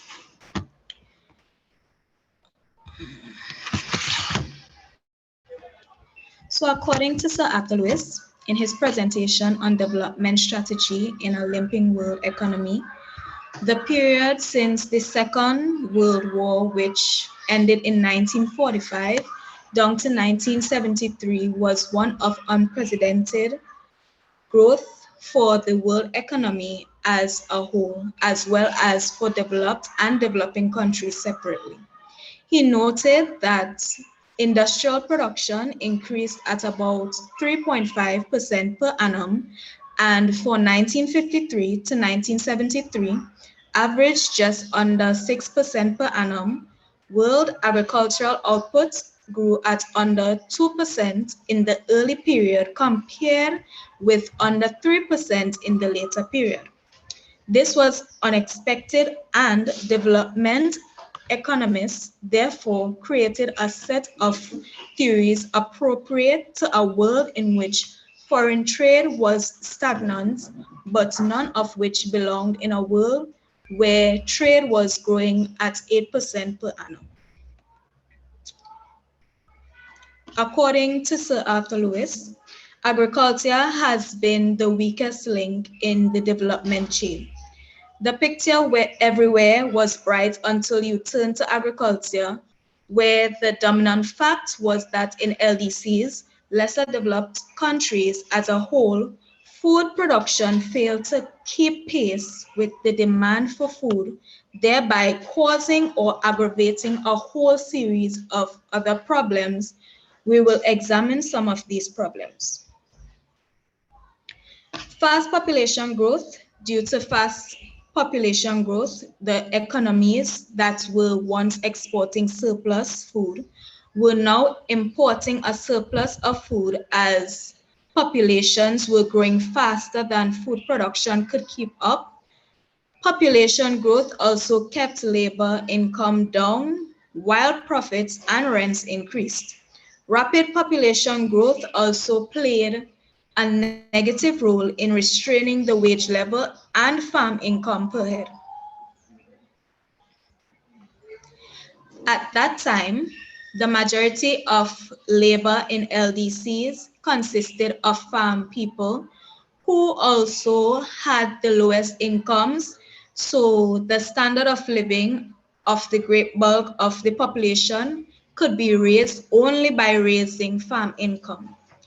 He said at the time that the worst effects of population growth combined with technological standstill could be seen in the arid zones of tropical world, where some 5 million people lived, especially along the fringes of Africa and Asian deserts. In those locations were the largest concentrations of human poverty, and the numbers continued to grow rapidly. Sir Arthur Lewis also considered the huge flow of migrants from the countryside into the towns. He felt that relatively underpopulated countries could cope with population growth by opening up new land, but in less favored countries, population growth meant smaller farms, more landless laborers, and lower output per head. In contemporary Caribbean, we are also faced with issues of population growth due to urbanization as well as immigration. Migration has provided more laborers in the agricultural field, but has also highlighted the great necessity to improve our internal food supply. The ongoing effects of the COVID-19 pandemic, especially in relation to supply chain interruptions, has also highlighted the need to seriously address the importance we place on producing enough food to fully serve our growing population as well as surplus to export. Sir Arthur Lewis also noted in his presentation that technological revolution in tropical food production had only just begun. Research in the colonial days had been confined almost exclusively to commercial crops exportable to the world market, but there was not yet extensive technological investment in everyday crops necessary for daily living, but without great export potential. For instance, Trinidad and Tobago is known for its scorpion pepper and production of various other hot peppers. To date, we have not been able to capitalize on our prowess in peppers as we should have been. Many of our farms are family owned and do feed into some manufacturing companies. However, the use of technology has not been applied in a large-scale manner to conduct research and apply advanced techniques to ensuring that we have reliable sources of necessary agricultural produce year-round. Sir Arthur Lewis also felt that even where there was new technology to impart the agricultural extension services and the network for supplying modern inputs to the farmer, especially seeds, fertilizers, and pesticides, were gravely deficient and in many areas virtually non-existent. This connects to the importance placed on agriculture in our regional budgets and the resulting lack of effort that follows. In our contemporary regional settings, this situation still exists where resources are limited and even where, provided the efficiency of systems are severely deficient in ensuring that the agricultural sector receives the robust support needed to push ahead full throttle. He noted as well that investment in rural infrastructure was inadequate. Road systems had improved immensely, and the penetration of the countryside by buses and trucks was altering the patterns of rural life. However, not enough was being invested in irrigation or in storage facilities. Further, the towns were exerting great pressure for expansion of the public services of water, bus transportation, schools, hospitals, and so on, eating up more funds than existed and leaving nothing to spend in the countryside, so that the differential in amenities between town and country widened all the time, all the more, and the stream of migrants increased. The basic solution to this problem, then, which is also relevant to our contemporary societies, is to make the countryside economically viable with a larger cultivated area, with rising productivity on farms, more rural industry, and better social amenities. At any stage of development of our societies, there is no escaping the need to bring more land under cultivation by opening up roads, irrigation, terracing, drainage, and other investment in agricultural infrastructure. Land reform was another area of concern. Everyone spoke in favor of land reform, but very few governments had made the effort to distribute land to the landless, or convert from rental to ownership tenures, or put any of the necessary mechanisms in place to drive the agricultural sector forward. Without the stability of land ownership as was then and is now, the farmers have low purchasing power, which inhibits their growth and the growth of the manufacturing sector. It is unfortunate that many LDCs do not make it a priority to raise their agricultural productivity, since this would simultaneously raise the living standards of their farmers, create a domestic market for their manufacturers, and improve their terms of trade. Collectively, many LDCs have had balance of payments troubles, have incurred large external debts, or have found themselves defaulting on their obligations. It is not just that a larger output would earn more foreign exchange or save on food imports. Indirectly, it would reduce urbanization, the high cost of which is the prime cause of their needing so much capital and having to borrow so much and facilitate the translation of domestic saving into foreign exchange. Sir Arthur Lewis's work on agricultural economics was an accurate representation of the world outlook at the time, from World War II to 1973. World War II was known as the most expensive war and led to shortages in gold, the US dollar, and inflation.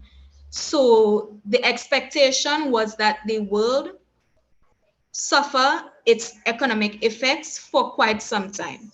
The economic surge that followed was an unexpected blessing.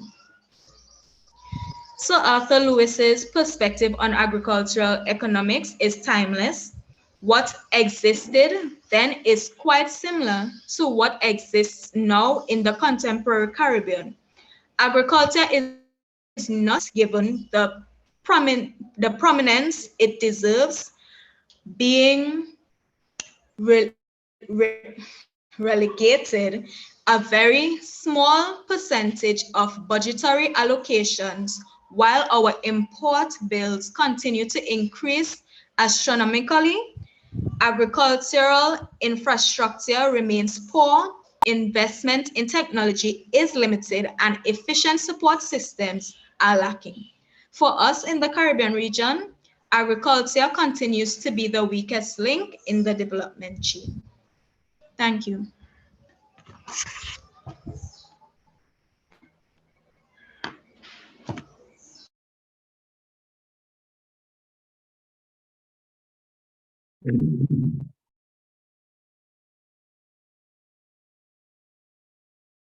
Okay, thank you very much, Ms. Simon, for that eloquent presentation on Sir Arthur Lewis's thoughts on agricultural economics.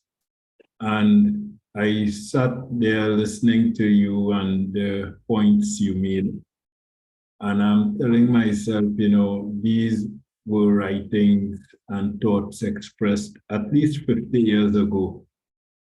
And I would imagine that much of what was said then perhaps is still relevant today. And then at some point in your presentation, you made reference to the timeless nature of the thought processes.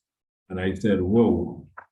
So it is evident that, you know, this generation and the next generation of professionals, activists, commentators, thinkers, public servants, you name it. It is absolutely evident that come the 2030s, 2040s, 2050s, you still will have to be thinking about these issues, and albeit in keeping with a novel zeitgeist. And I use this term because we had a forum yesterday and one of our presenters used it, meaning the spirit of the time. In keeping with the spirit of the time, I think, you know, your generation still has a lot to do, and a lot of these thought processes, you can examine them all alongside, you know, other novel ideas to see how you can solve these problems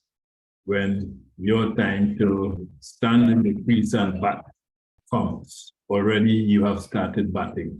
So thank you for that presentation. And we now move on to the last school. And that school deals all the way from Guyana, Queen's College in Georgetown, Guyana.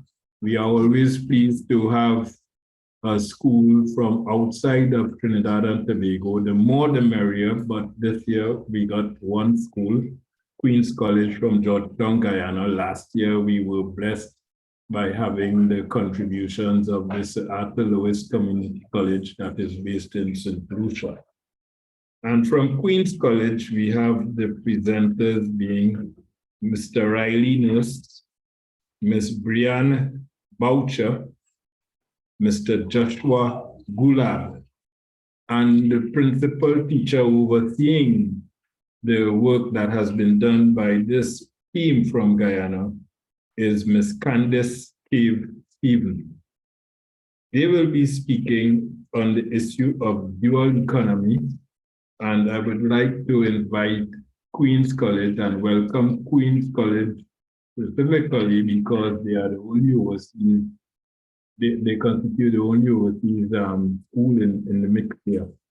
I'd like to invite them to begin their presentation. So Queen's College, the floor is yours. Thank you for gracing us with your presence.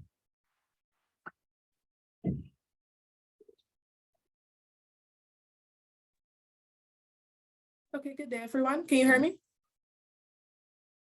Yes, I can. Yes, I can. All right, thanks. I'll start sharing the screen then.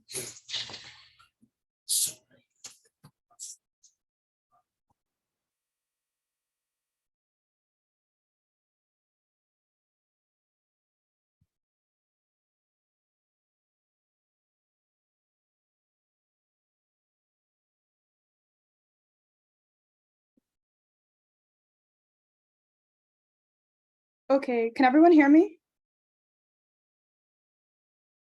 Yes, we can. Okay, thank you. Good morning, everyone, teachers, students, professors, and other esteemed guests. Your presenters for this morning will be myself, Riley Nurse, Brianne Boucher, and Joshua Galab, and we're students of Queen's College, Guyana. We're very excited to be here today celebrating the work of Sir Arthur Lewis. And our presentation this morning will be centered around the theme of one of Sir Arthur Lewis's most notable works, the concept of dual economies. Okay, so this presentation will cover a brief biography on Sir Arthur Lewis, some background on the Sir Arthur Lewis Award for OECS Nationals, an explanation of the dual economy model postulated by Lewis, the relevance of this model from the 1930s to the 1950s, the relevance of the model in contemporary Caribbean societies, and the weaknesses or limitations of this theory. You can change to the next slide. So the subsistence level is only a conventional idea, and conventions change. This is a quote from Sir Arthur Lewis in his 1954 publication of Economic Development with Unlimited Supplies of Labor, and it reflects the focal point of Lewis's work throughout his entire career, which expanded and shifted the world's knowledge of the understanding of economic growth in the context of developing economies, especially pertaining to movements from subsistence to industrialized economies.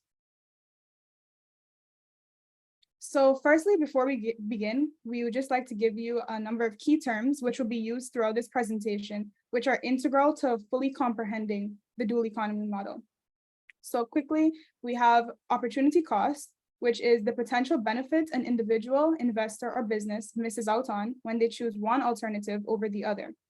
Factors of production, which are the economic resources, both human and other, which, if properly utilized, will bring about a flow or output of goods and services.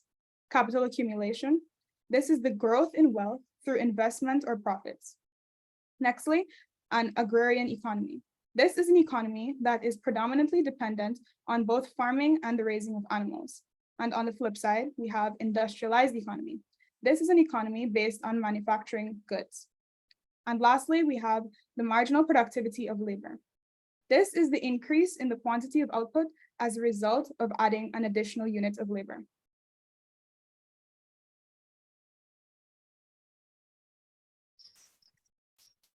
Okay, good day, everyone. I'm Brianne Boucher, as was previously mentioned, and I will be leading you in the biography on Sir William Arthur Lewis.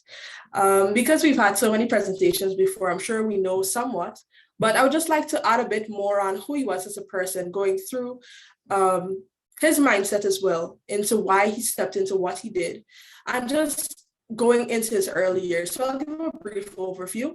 Sir William Arthur Lewis, born the 23rd of January, 1915, and he passed the 15th of June, 1991. And he was a St. Lucian, born St. Lucian, and he's described to be an economist and emeritus professor at Princeton University. Throughout his life, he utilized education. And I think that it's important to know that he noticed from an early age the importance of education. If I can allude to the story that was shared earlier, at the age of 7, when his father homeschooled him. I know many of us, during times where you have that opportunity to be at home, the thought of doing schoolwork at home, especially at a young age like that, I don't think it's something that we would opted to do, but he noticed the importance of education from a very early age. He, in his later years, went into industrial and developmental economics.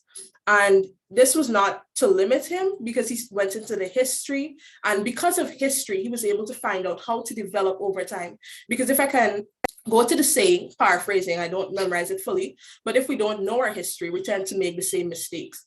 So he went to study the history of the world wars and trade. And in this way, he was able to make solid theories off of basic, different facts that could be applied today and even in the future.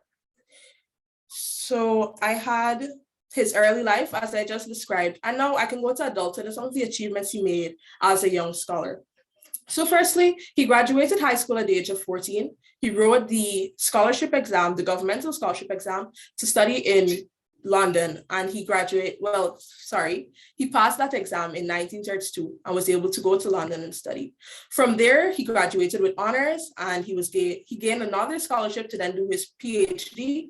He went into teaching as an assistant, and then later on became a professor by the year 1948. We must also know that he was also a family man. Despite being a busy man, he got married in 1947 to his wife, Gladys, and they ended up having a family with 2 girls as well. Sir Arthur Lewis was also big on research, and this can be seen in the articles that he was able to produce that even sung together and gave him these books. It was because of these articles and the proper research that was done, he was able to receive the Nobel Memorial Prize, which is something that is a coveted prize internationally. He was also knighted by the Queen, hence Sir ahead of his name. So now we'll move on to the scholarship, and I'll hand you over back to me. Yes. So the Sir Arthur Lewis Award for OECS Nationals. So in the year 2005, this annual scholarship was established to honor the memory of Sir Arthur Lewis, and it's open to students who are nationals of the OECS and gained admissions or are expected to gain admissions to the UWI Cave Hill campus, which is located in Bridgetown, Barbados, for a full-time study in any discipline offered at the university other than law and medicine. The scholarship fully covers tuition as well as economic fees. This scholarship is only awarded to 10 exceptional students who are selected on the basis of academic merit, demonstrated capacity to complete the course, as well as financial need. The main goal of this scholarship has been to remove the limits from students in an effort to create more opportunities for great minds across the region. So if we can go to the next slide. So now I'll be delving into the key thrust, as we mentioned before, which is dual economies. So this key thrust of Sir Arthur Lewis Scholarship was published in the aforementioned 1954 publication of Economic Development with Unlimited Supplies of Labor.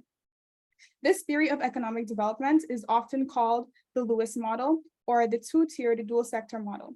Sir Lewis analyzed an amalgamation of thoughts prevalent to classical economists at the time, as well as historical experiences of developed countries in order to generate this distinguished school of thought. This model aims to provide a framework of how poor countries can develop economically. So the Lewis model operates under the assumption that one of the characteristics shared by poor countries is that their economies consist largely of subsistence sectors, in which there's a large supply of surplus labor and low capital investment per worker. This agricultural sector generally has low productivity through a labor-intensive production process. These economies also consist of a much smaller industrialized sector, which does not have a wide supply of labor in its early stages and is much more capital intensive. Can you change the slide again? Yes. So in the 2-sector model of economic growth, Lewis postulates that this industrialized capitalist sector develops by absorbing the excess labor from the subsistence sector of the economy. And due to the pre-existing high labor volume and the low wages in the subsistence sector, the capitalist sector can expand to a certain threshold without needing to raise wages.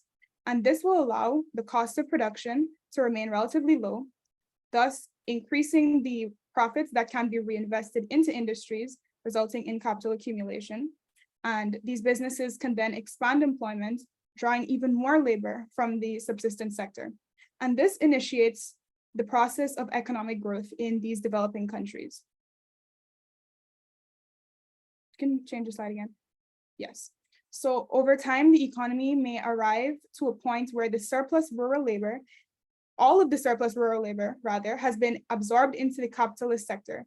And any further capital accumulation causes the real wages to rise. This point is known as the Lewis turning point. And here, the economy begins to resemble that of a developed economy. The economy crosses a boundary from a dual to a single integrated labor market. So to sum up, the dual sector model highlights that low wages and poverty will persist in an agrarian society as long as the opportunity cost of labor to the capitalist sector remains low. So I'll now hand you over to Joshua.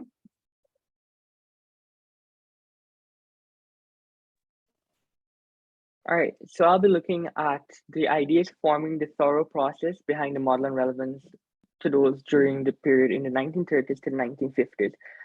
A common saying is that necessity is the mother of all invention. And so every idea that we come up with or anything that's ever produced has some reason behind it. And so the question we ask is, what was Sir Arthur's reason? What influenced them? What caused them to, come up with these models and see the need for them? So the dual sector model was conceptualized utilizing a number of ideas, which were largely influenced by the social, political, and of course, economic conditions existing within the West Indies during the 1930s and 1950s. The Great Depression had caused prices to slump in 1929, with unemployment, low wages, high prices, and poor living conditions causing extensive social unrest in the 1930s. It is with this that the Great Depression and all that was happening around Sir Lewis in the West Indies that would have had a major formative influence on his eventual work. Now, in the 1930s and 40s, Sir Lewis met and had discussions with other anti-imperialists from across the world who would later become influential world leaders. This took place in London and was highlighted as the intellectual center for anti-colonial struggles. This also had an influence on his thought because as meeting with fellow anti-imperialists from all over the world, he had subsequently launched upon a systematic study of British colonial empire and its practices such as color bars and prohibiting Africans from growing coffee in Kenya, which had forced them into the labor market to work for cash in order to pay taxes there. Now, you would have heard from earlier that Mr. Lewis was a scholar from a very young age. And at the age of 14, he had already completed the examinations and had gained a scholarship. But the thing is, he was too young to accept the scholarship. So he would have had to spend 4 years until he was able to go into Britain and further his studies. Now, from a very young age, you can also say that he wasn't a mundane man or a man that sees things the way we do, as he didn't want to become a doctor or a lawyer, which are generally the conventional routes to upward social mobility. He had later stated that he did indeed want to become an engineer, but at the time he had felt that neither the colonial government nor the sugar plantation would have ever wanted to hire a Black engineer. So as such, at the age of 18, he had enrolled into the London School of Economics to obtain a Bachelor's of Commerce degree, where he encountered economics, a subject that he had never heard about before.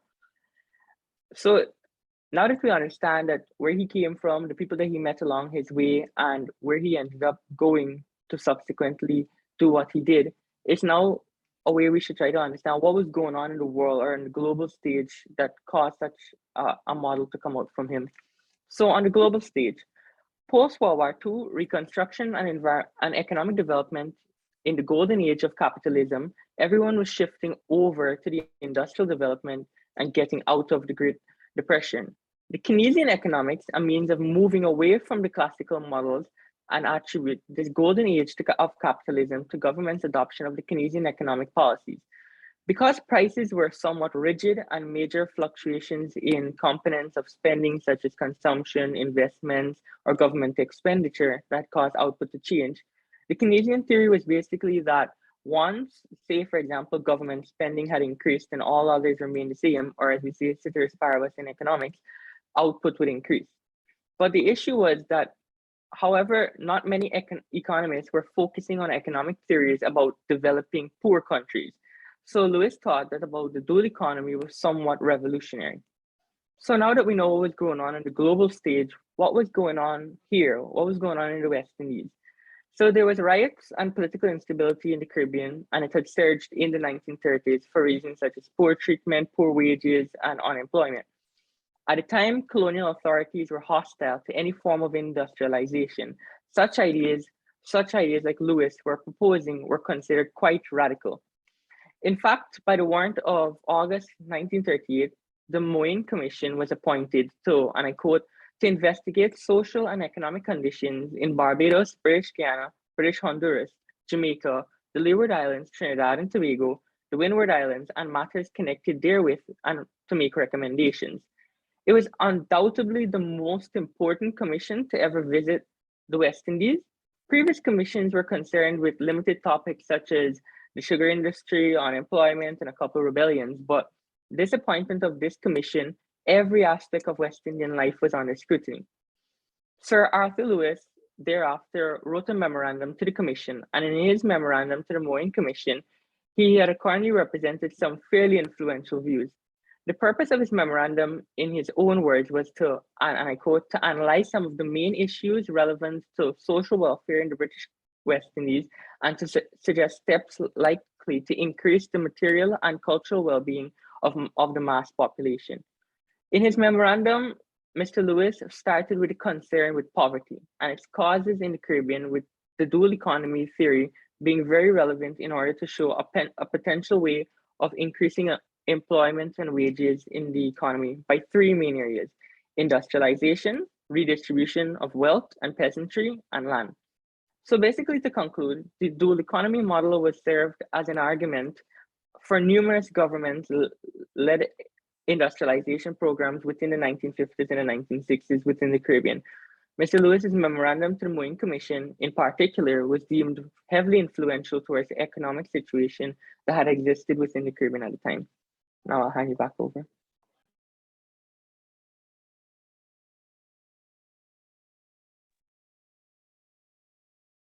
Okay, so I will be looking at the relevance of the Lewis model in the contemporary Caribbean society.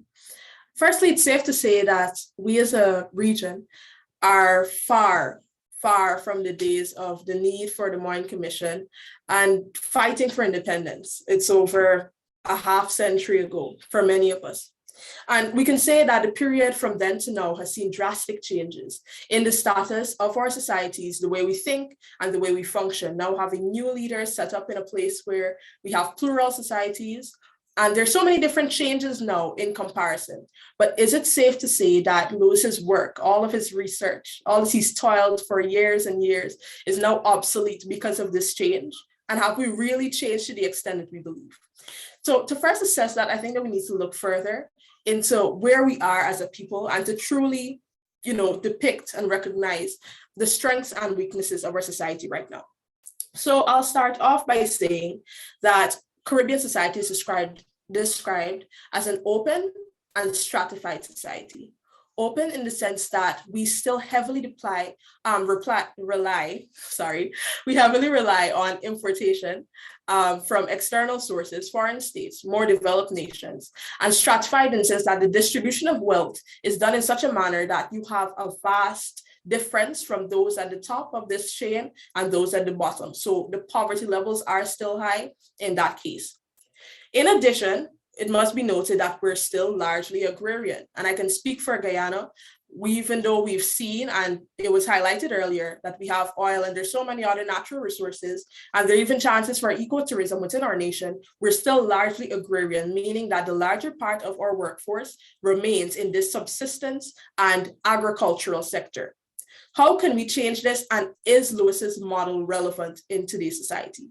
I think there's no question, yes, his model is still relevant in today's society because we have not made that change that Lewis wanted to see as well from this agrarian society to now a more industrialized state because of our transformation of the labor force. So it is to remove the labor force from a thing that does not bring us as much profit, because when we create these agricultural products, they still need to be manufactured. We're sending them out elsewhere. And I think we can congratulate Trinidad in that aspect for being one of the bigger manufacturing agencies within the Caribbean. However, there is that need for many of the other states to get to that place. So I would say that yes, indeed, the Lewis model can still function as a guide in the region's ongoing journey. Now it's only a matter of action, and how do we act and how do we change this? One, it is the reinvestment, and this would come from the government standpoint, the reinvestment of funds, and you will be paying similar wages to persons as you make that transition. And then when the capital has increased, when the profits rather have increased, wages can then rise, and you would have that change that Lewis was depicting. So yes, overall, the Lewis model is still relevant within today's society, and it's just a matter of going back, checking through, and making that parallel between where we are now versus where we were then. Before we conclude, we have the criticisms on the theory, because in everything, especially when you're talking of sociological theories, there are critics. And if you're not being criticized, I don't think your work is important enough. So Lewis was heavily criticized in his work that was done. And we will have Joshua sharing in his criticisms.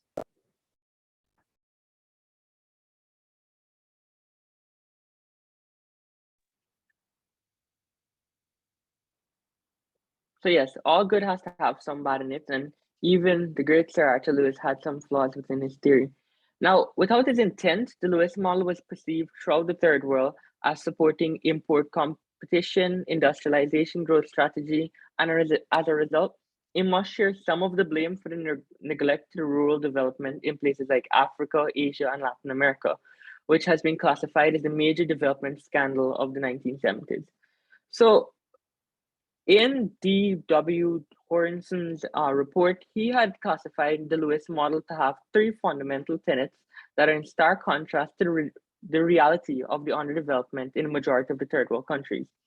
Now, the first one was the model implicably assumes that the rate of labor transfer and employment creation is proportional to the rate of capital accumulation.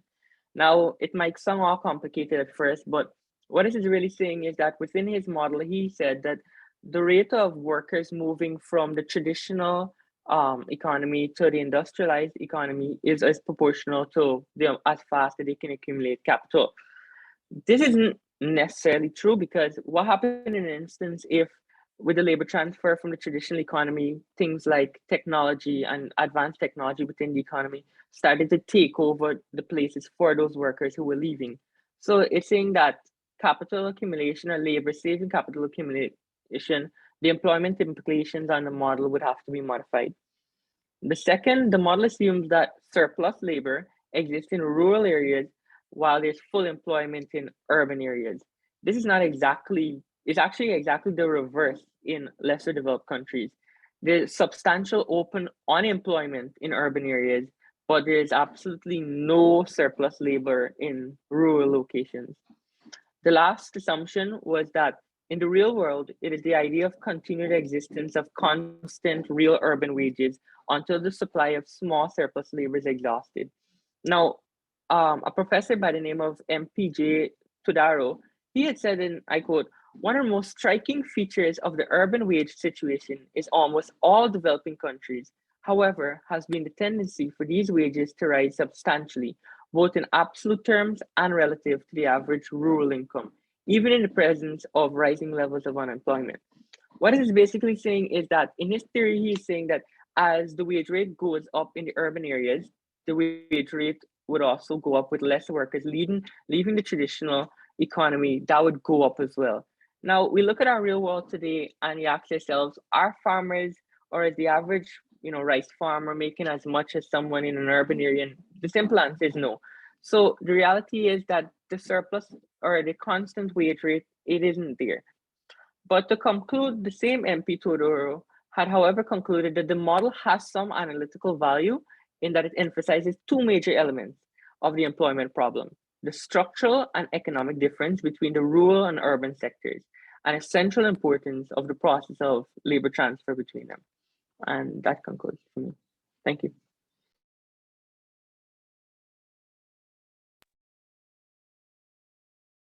So in conclusion, the dual economics, dual model in general by Sir Arthur Lewis is timeless and one that can still be implemented within the Caribbean region if we are able to create that parallel between where we were then and where we are now. We'd like to thank you all on behalf of Queen's College, and the three of us especially, we'd like to thank you for this opportunity to be able to share and get to learn more about our counterparts within the region as well. Thank you.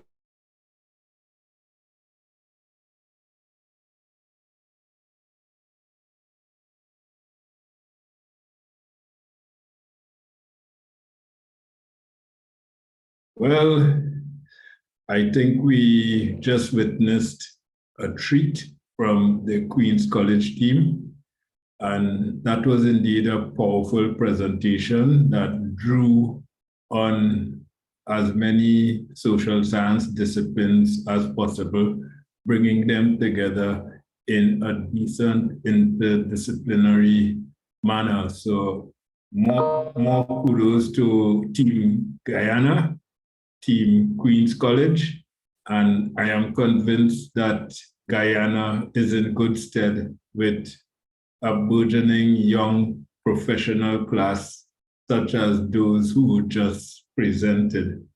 So having said that, we have witnessed all of the presentations from the secondary schools, and As usual, it was a tremendous treat to witness this event, and I want to move swiftly into the commentaries by the four commentators. As I mentioned before, in the inaugural session of this edition of SALISES events, the Sixth Formers webinar, we had the likes of Dr. Amanda Thomas, who is a sociologist, methodologist. We also had Dr. Nicole Smith, who is a Trinidadian economist based in Georgetown University, Washington, D.C. We had Dr. Taimba Salandi, who is a young sociologist, extremely brilliant, who is based on the St. Augustine campus of the University of the West Indies in the Department of Behavioral Sciences. And we had Dr. Vanas James, who is a Tobagonian economist scholar who is a well-respected consultant across the Caribbean region and indeed internationally. And they were the commentators who graced us with their presence last year.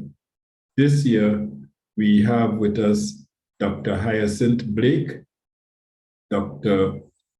Clarence Henry, Dr. Talia Isnad, of course, Dr. Clarence Henry and Dr. Talia Isnad. They are both from St. Lucia. Dr. Hyacinth Blake is from Trinidad and Tobago. And we also have with us Dr. Ralph Henry, who has been an outstanding scholar and development thinker in the region. So I now want to move on to have and invite Dr. Hyacinth Blake to make her presentation. But before I do so, I just want to say a few things about Dr. Blake by reading her bio. Dr. Blake is a graduate of the University of Sheffield in the United Kingdom after successfully completing a joint location PhD in sociological studies in 2020. Prior to this, she completed her Master of Science in Sociology with an emphasis in social policy at UWI Mona in 2003 and a BSc in Sociology and Psychology at UWI St. Augustine in 1999. Dr. Blake has worked as a social policy and research expert in various public sector agencies in Trinidad and Tobago for over 50 years, including the Ministries of Social Development and Family Services, Community Development, Culture and the Arts, National Security, and Justice. During the time, she gained international policy development experience in countries such as the United States, Paraguay, Jordan, and Belgium, having represented the government of Trinidad and Tobago at various international policy fora organized by agencies such as the United Nations, the World Bank, the European Union, and UNECLAC. She also has extensive experience as an adjunct senior lecturer, course coordinator, and master tutor, having taught various social sciences courses online and in person, locally, regionally, and internationally. She has taught the Social Policy and Development course at SALISES and Social Policy and Social Divisions at the University of Sheffield in the United Kingdom. Having introduced Dr. Blake and having read her bio, I now would like to ask Dr. Blake to come forth and make her commentary. Good morning, Dr. St. Bernard. Thank you for such a warm welcome, and also pleasant good morning to the other members of the academic panel, members of staff from UWI and other regions, student presenters, and their teachers, principals, as well as the listeners on the World Wide Web. So to begin, I just want to say I'm really impressed by the presentations of the students. You have made my job very, very easy. So I will not emphasize on what you would have shared. I will just skim through some of it briefly, but I want to raise a critical point about relevance, which I know was expressed in a couple of the presentations already. So let me begin the presentation.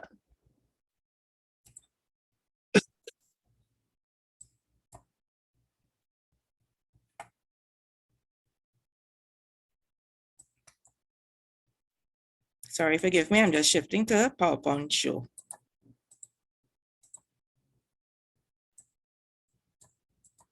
So this is a quote that you would have seen in one of the presentations earlier. And it says, the fundamental cure for poverty is not money, but knowledge. And I know that a couple of the presentations would have focused on the contributions of Sir Arthur Lewis with regards to education as part of development. So we will touch on that some more. But of course, we're looking at overall development, which includes poverty eradication. And how that works is not just a money-based focus, but it is about the overall development of the person. And as the Bishop Anstey and Trinity East team mentioned, the issue of choice. So as I said, we will be looking at some contemporary social issues just briefly: technological advancement, unemployment, poverty, crime and violence, racism and discrimination in its various forms, and the very important issue of climate change. And then I end with a question: should we stand on the giant's shoulders? Now, as a sociologist, I was very pleased to note that several of the presenters went into the biography and background of Sir Arthur Lewis. And this is an important exercise when we're talking about the sociological imagination, because we exist within society and we are influenced by what is around us. But at the same time, as scientists, we have to have an objective assessment as to the world around us and express agency and critical thinking.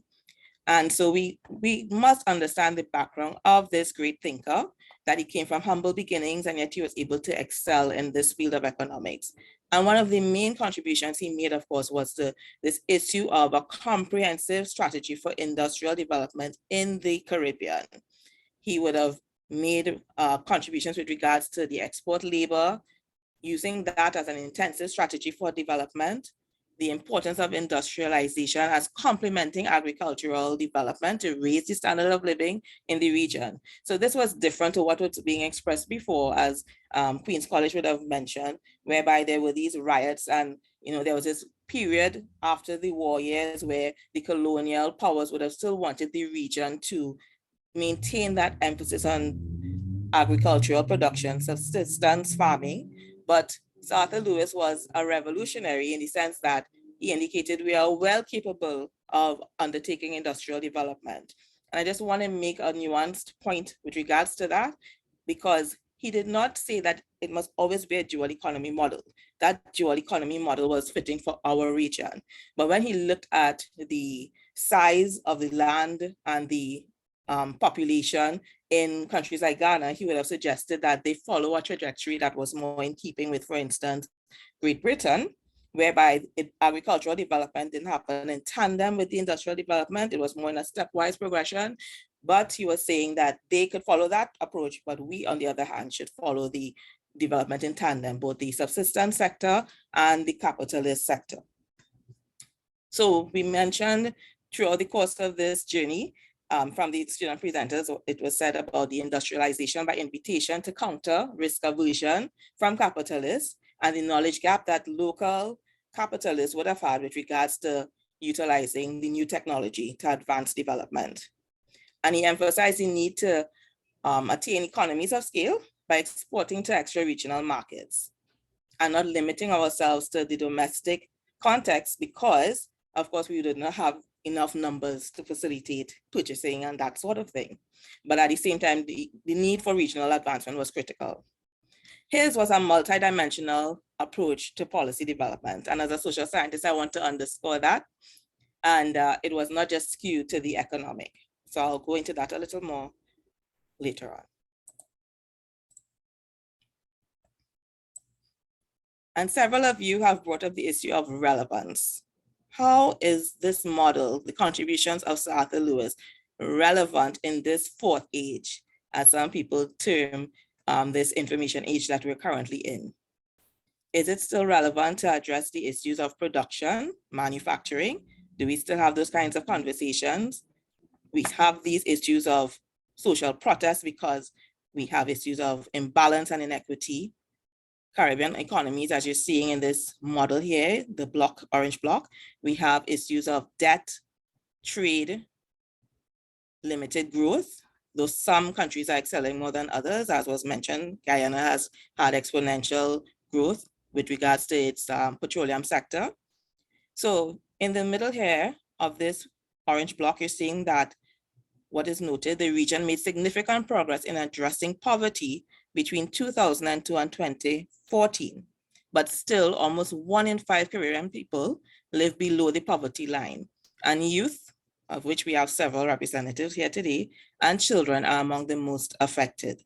And then there are other issues such as environmental hazards that affect the region and unemployment rates escalating. So can we apply Sir Arthur Lewis's model to address these issues? And I know that the presenters, the student presenters would have had differing views as to the extent of the relevance of the model. And your generation in particular will be affected by in this fourth age with regards to technology and how it impacts on employment.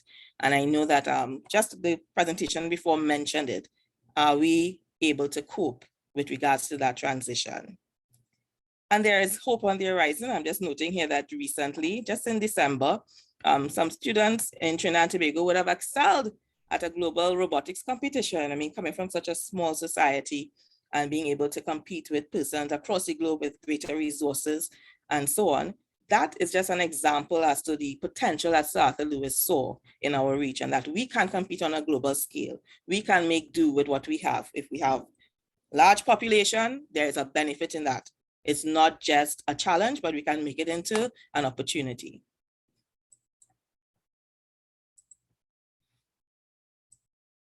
Now, the Lewisian strategy focused on building human capital, and that was novel in his time because not many persons were thinking beyond the power of the dollar to look at empowering persons themselves to create that potential.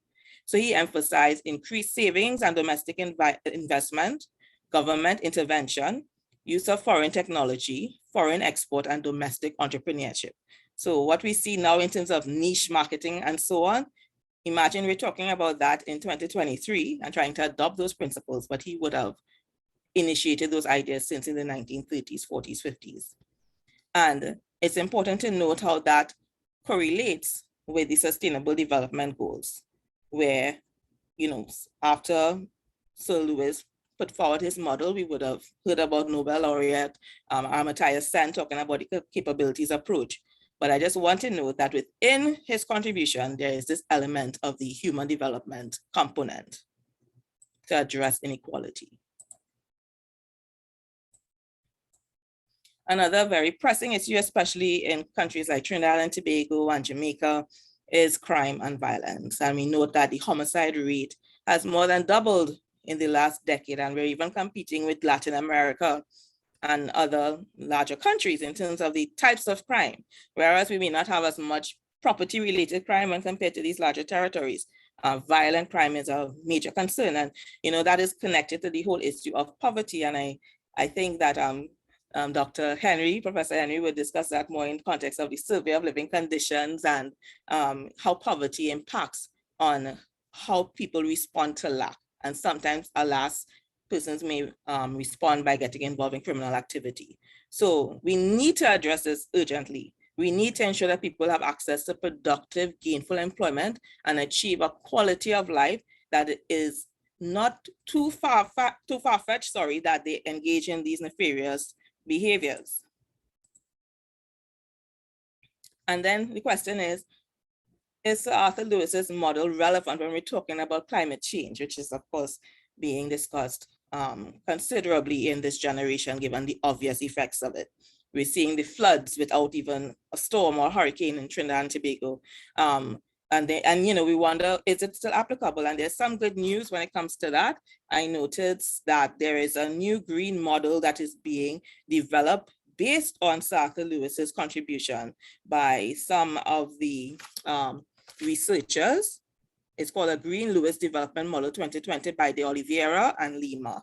So we're seeing that even at this time, we have academics looking into his work along with you students to see how it applies to what we would have need to address in our times. And one of the elements that they drew out from his contribution is that Sir Arthur Lewis espoused the importance of getting governments to keep big business in check reasonably. And that check and balance could be applied with regards to sustainable development by ensuring that companies, various regulatory frameworks, legislation are developed so that agencies, businesses, capitalists are held accountable with regards to ensuring that we don't pollute our environment. And then does Sir Arthur Lewis's framework apply to some of the other contested issues in the region with regards to race? I heard the Queen's College presenter mention, our society being plural. And then there's the other side of it where our Caribbean theorists talk about us being a Creole society where there's unity. And then there's the moving to the CSME, back to a sort of one Caribbean, yet it's still not exactly there. So where does Sir Arthur Lewis fit in terms of the relevance of his model? He did sow those seeds for Caribbean unity, as many of the presenters would have highlighted. And then there's the issue of gender and the gender divide. And indeed, he was a pioneer. He was one of the forerunners to emphasize the importance of empowering women, young women in particular, so that they are engaged in wholesome employment that is beneficial, that is productive, that they can earn a real living wage from.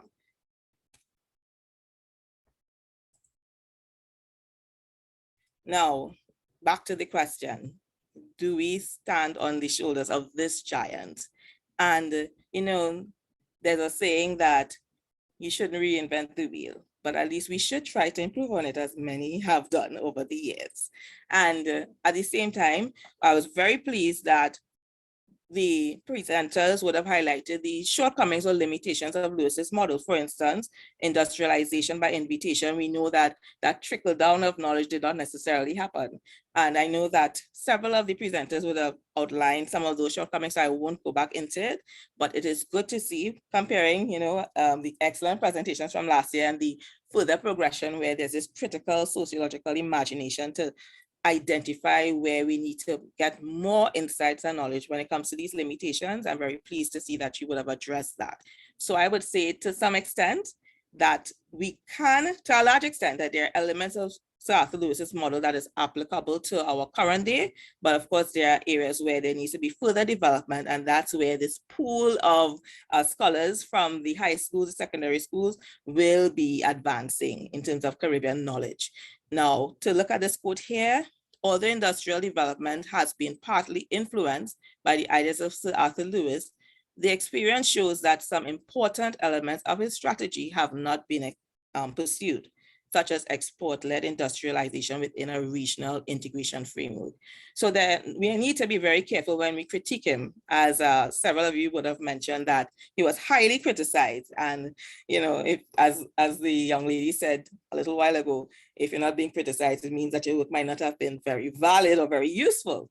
And the thing about it is, a lot of the times it is that his work was seen out of context or not in its wholeness, so that he would have had several publications over the years, but at some point, persons might have zeroed in on one aspect of it and would have ignored some of the other very relevant contributions that he made. So we need to be mindful of that when we're giving forth our conclusions or recommendations as to the relevance of his model.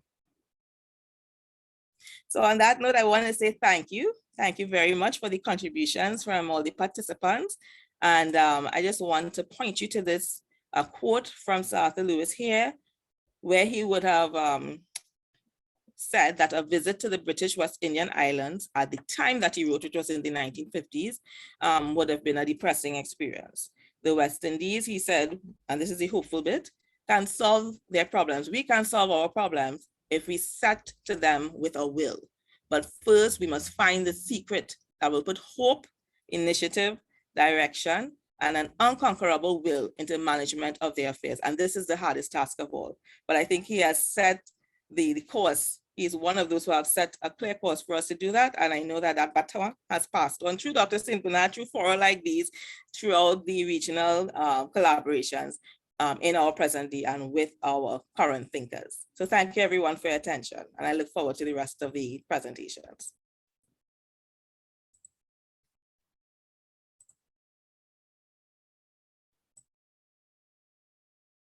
Thank you very much, Dr. Hyacinth Blake. And as usual, you are always top draw in terms of your insights and commentaries. So I think we are off to a good start. And I want to move straight on to another graduate of SALISES. Of course, at some point, Dr. Blake was also a student of SALISES, and they have all gone on to do their PhDs and are now outstanding representatives of our discipline, social policy, economic development policy, what have you.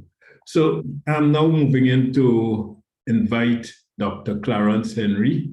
And before Dr. Clarence Henry begins his presentation, I'd just like to read his bio so that you know a few things about Dr. Henry. And it goes as follows. Dr. Henry is a development economist by training. He is a holder of a diploma in teaching, a Bachelor of Science degree in economics and government, Master of Science, and Doctor of Philosophy degrees in economic development from the University of the West Indies.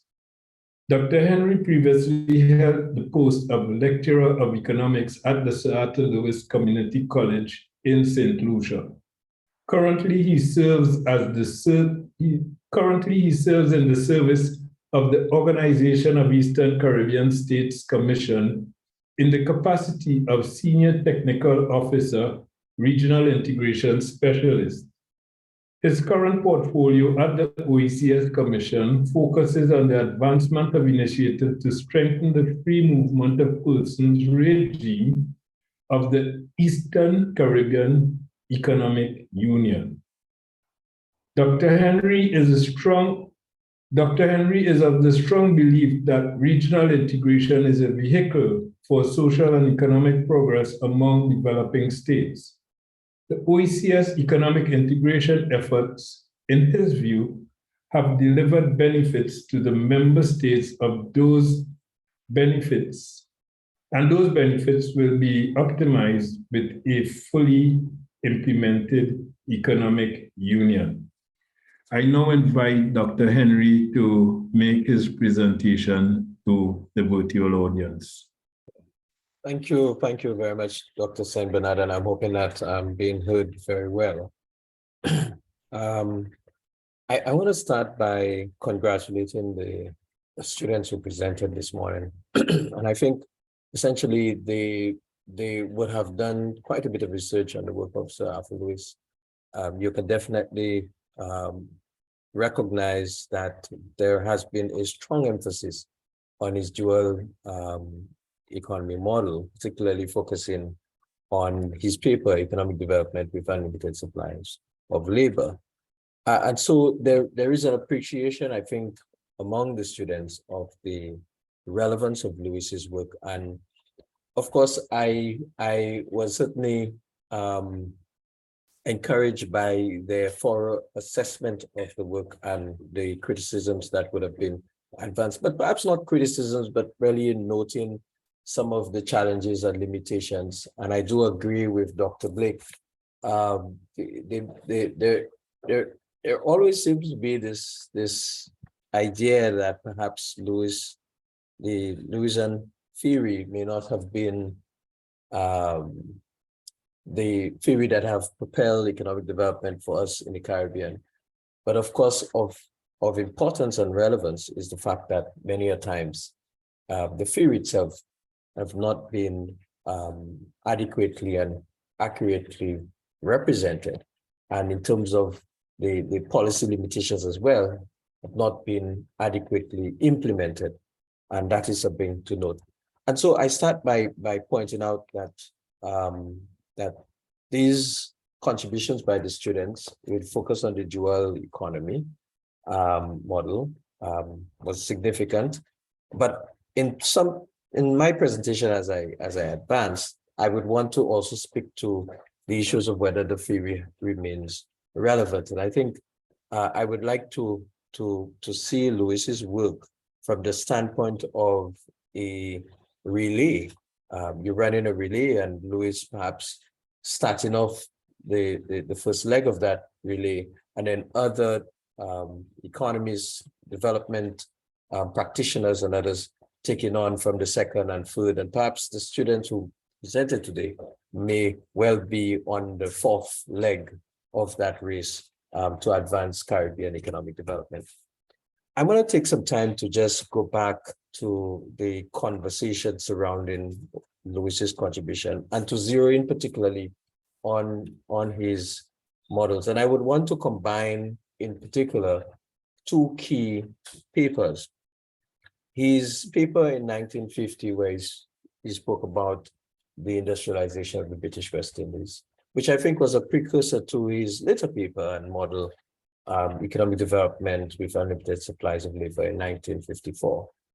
And it's always important from a historical standpoint to understand where the British West Indies was at the time in terms of development in the 1950s as colonial states. And in recognizing too that at the time of the 1950s, you had emerging in the global environment several new states or states ready to emerge as independent states. The developing region began emerging, and the developing region definitely from characteristics when compared with the developed region could not have been considered similarly or same to the developed region. And that is a very critical starting point. And particularly, we talk about differences in resource endowment. We talk about the differences in saving rate.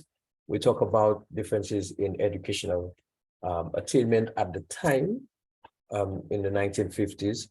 And understanding these would be critical. And consequently, Lewis would have built a model and starting with his discussion on the industrialization of the British West Indies, looking at what was the prerequisite, if you like, for creating a developed and more advanced British West Indies. And he would have highlighted in particular that it is not a case where agriculture was a bad sector for development, but rather that agriculture alone, given regards to high levels of unemployment and given regards to low income and rise in poverty, could not propel economic development.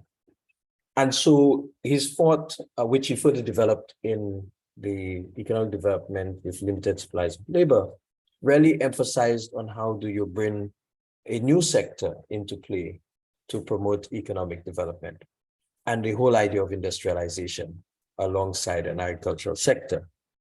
But he highlighted nonetheless that to do so, you needed to import resources from outside, and hence foreign direct investment to be able to derive the resources required to industrialize.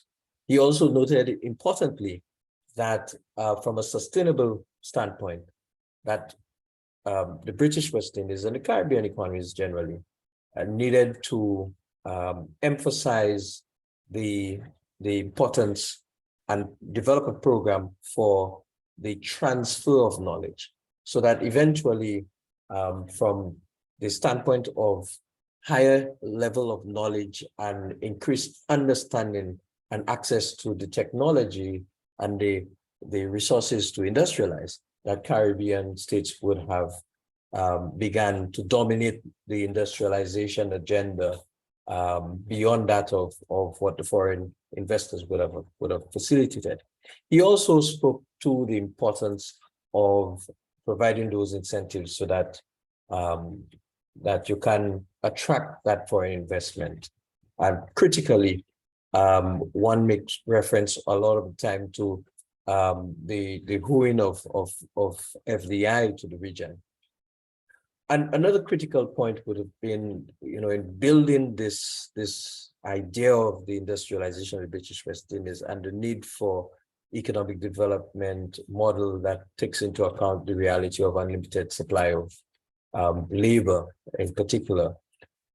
He spoke of the importance of regional integration. And in particular, he would have identified the need for a sort of customs union arrangement initially, so that you having industrialized, having created new products, that you had existing markets to sell those products. The question really is, and I think of importance, is whether Sir Arthur Lewis's model has been implemented, and second, whether the models that we have currently for advancing economic development and growth have been, for the most part, useful to advance development for our countries and within the Caribbean region in particular. I want to highlight in particular a few observations over the post-independence period that perhaps we may want to appreciate. In the post-independence period, what have we seen? And I'm talking about the 60s, 70s, 80s period when our countries within the Caribbean region became independent. What you've seen? You've seen a slowing down of economic growth.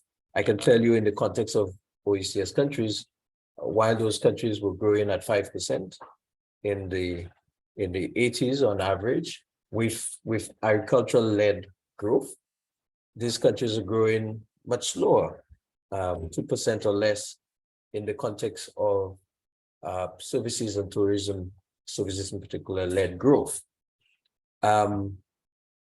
You have, especially emerging now, higher prices being the reality of the day, but of course, primarily because today you have COVID and you have the supply chain challenges and you have the Ukraine-Russia war and all of those combating to create more economic challenges.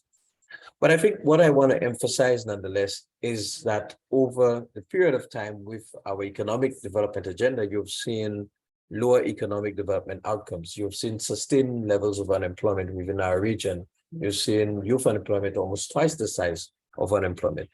And so the economic models that have been implemented, for sure, have not brought about the sort of economic outcomes that one would have expected.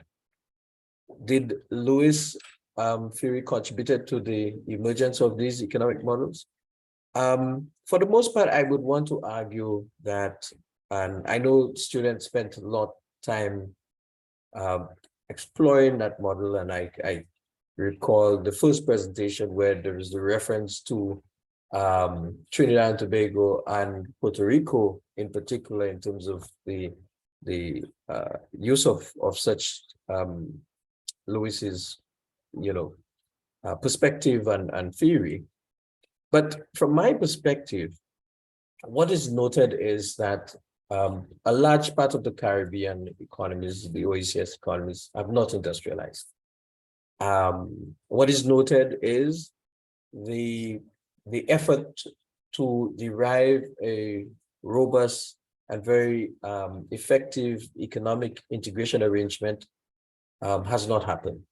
If you look at in terms of data and you talk about trade, what would be recognized is that within the context of the CARICOM single market and economy, trade is for the most part extra-regional. With from the last figures I would have seen, you're talking about more than 90% of trade within CARICOM being, among CARICOM countries in particular, being extra-regional outside of CARICOM, and about 10% or even less within CARICOM intra-regional trade. And more significantly, the beneficiaries of such trade have tended to be Trinidad and Tobago and Guyana in particular. And a large part of the countries have not benefited from such trade.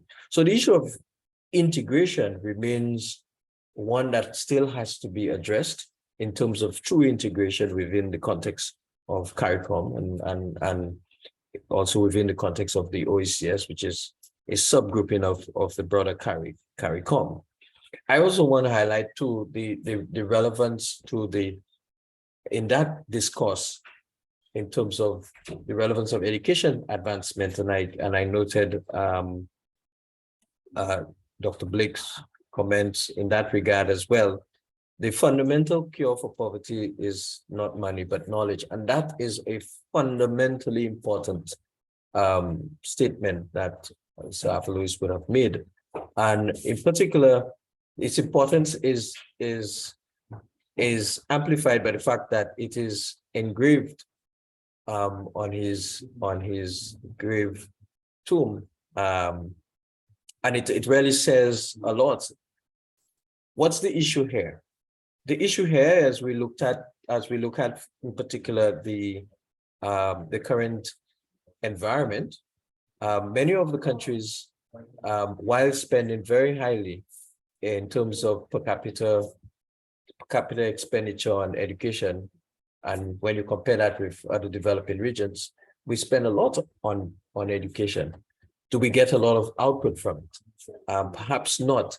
And it emphasizes something in that several theorists and others who've explored the economic development challenges in the Caribbean recognize that the Caribbean society have remained one where there exists relatively low level of attainment in higher education, but also relatively low levels of attainment in skills development.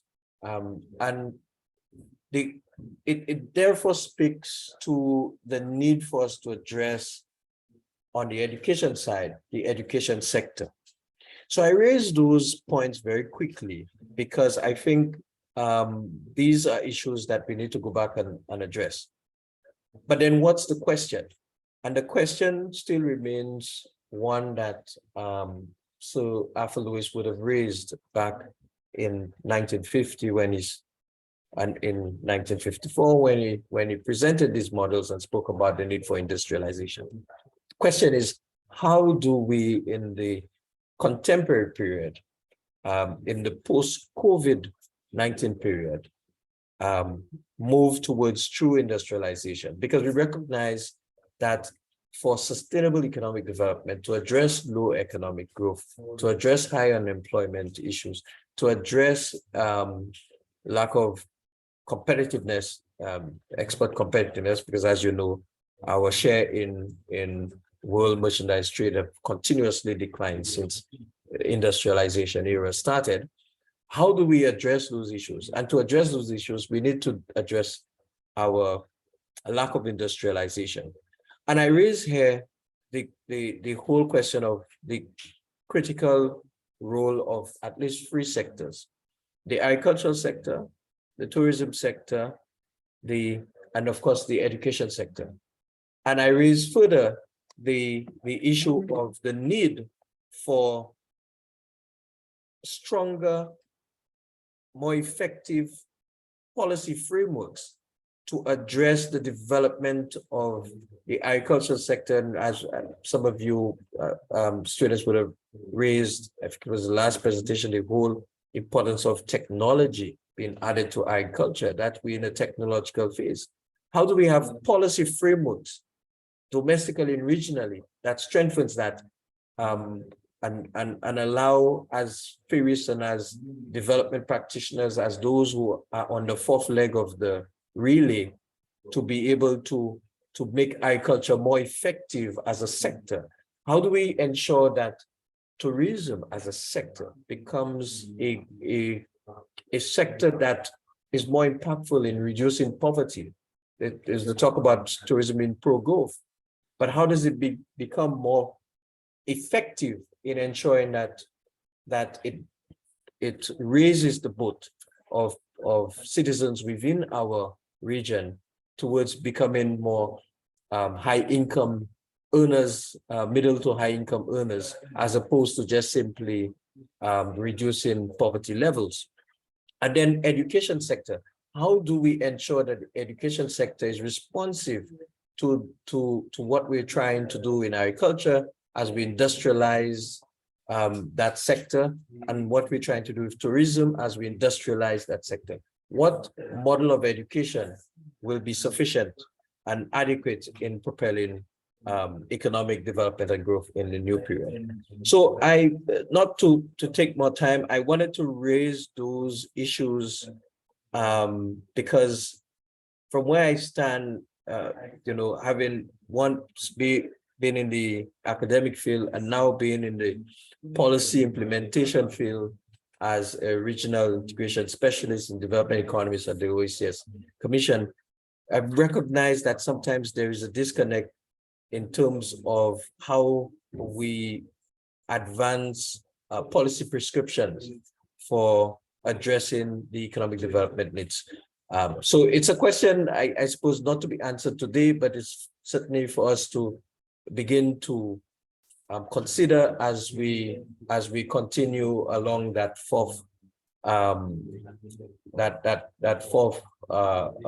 leg of the relay for achieving economic development. Dr. St. Bernard, I pass back to you. Thank you.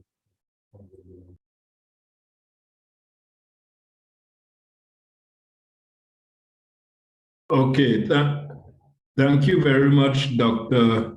Henry, for your gracious thoughts. I think, they provided sufficient insights for us to reflect deeply on how do we make sense of a lot of the contributions that Arthur Lewis has made to our trusts in the area of development policy in the Caribbean.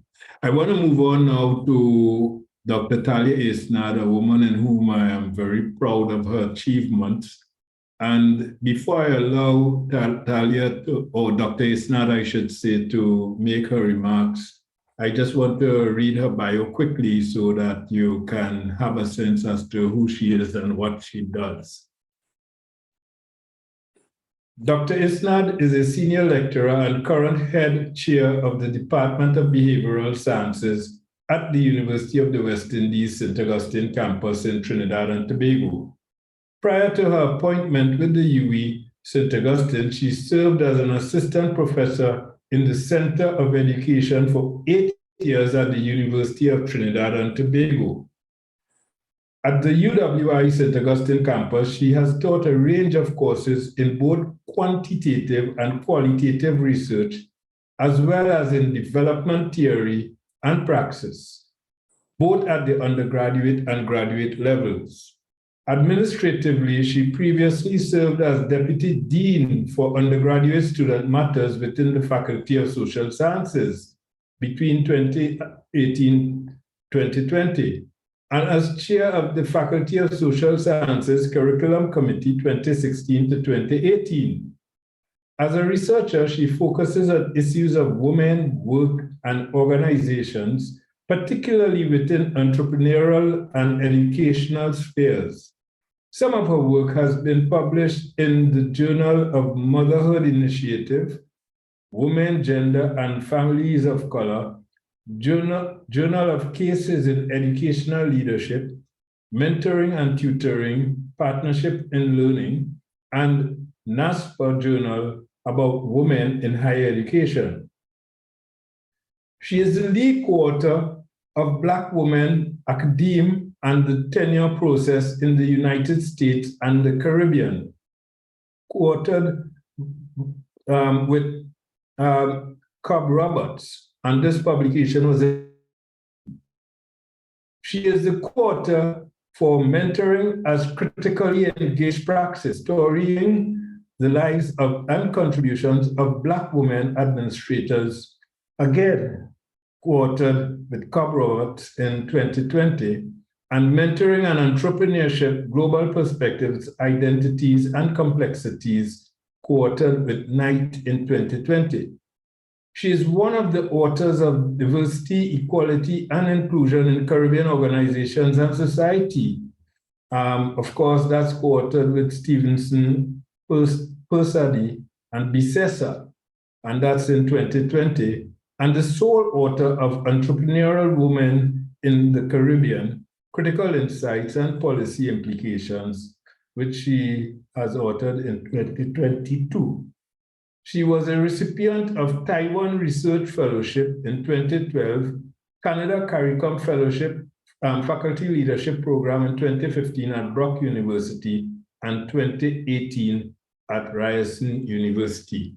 Obviously, Dr. Isnad is quite prolific, quite productive, full of energy, and she hails from St. Lucia, the land of Sir Arthur Lewis, and I take great pleasure in inviting Dr. Isnad to make her comments. Thank you very much, Dr. Isnad. The floor is yours.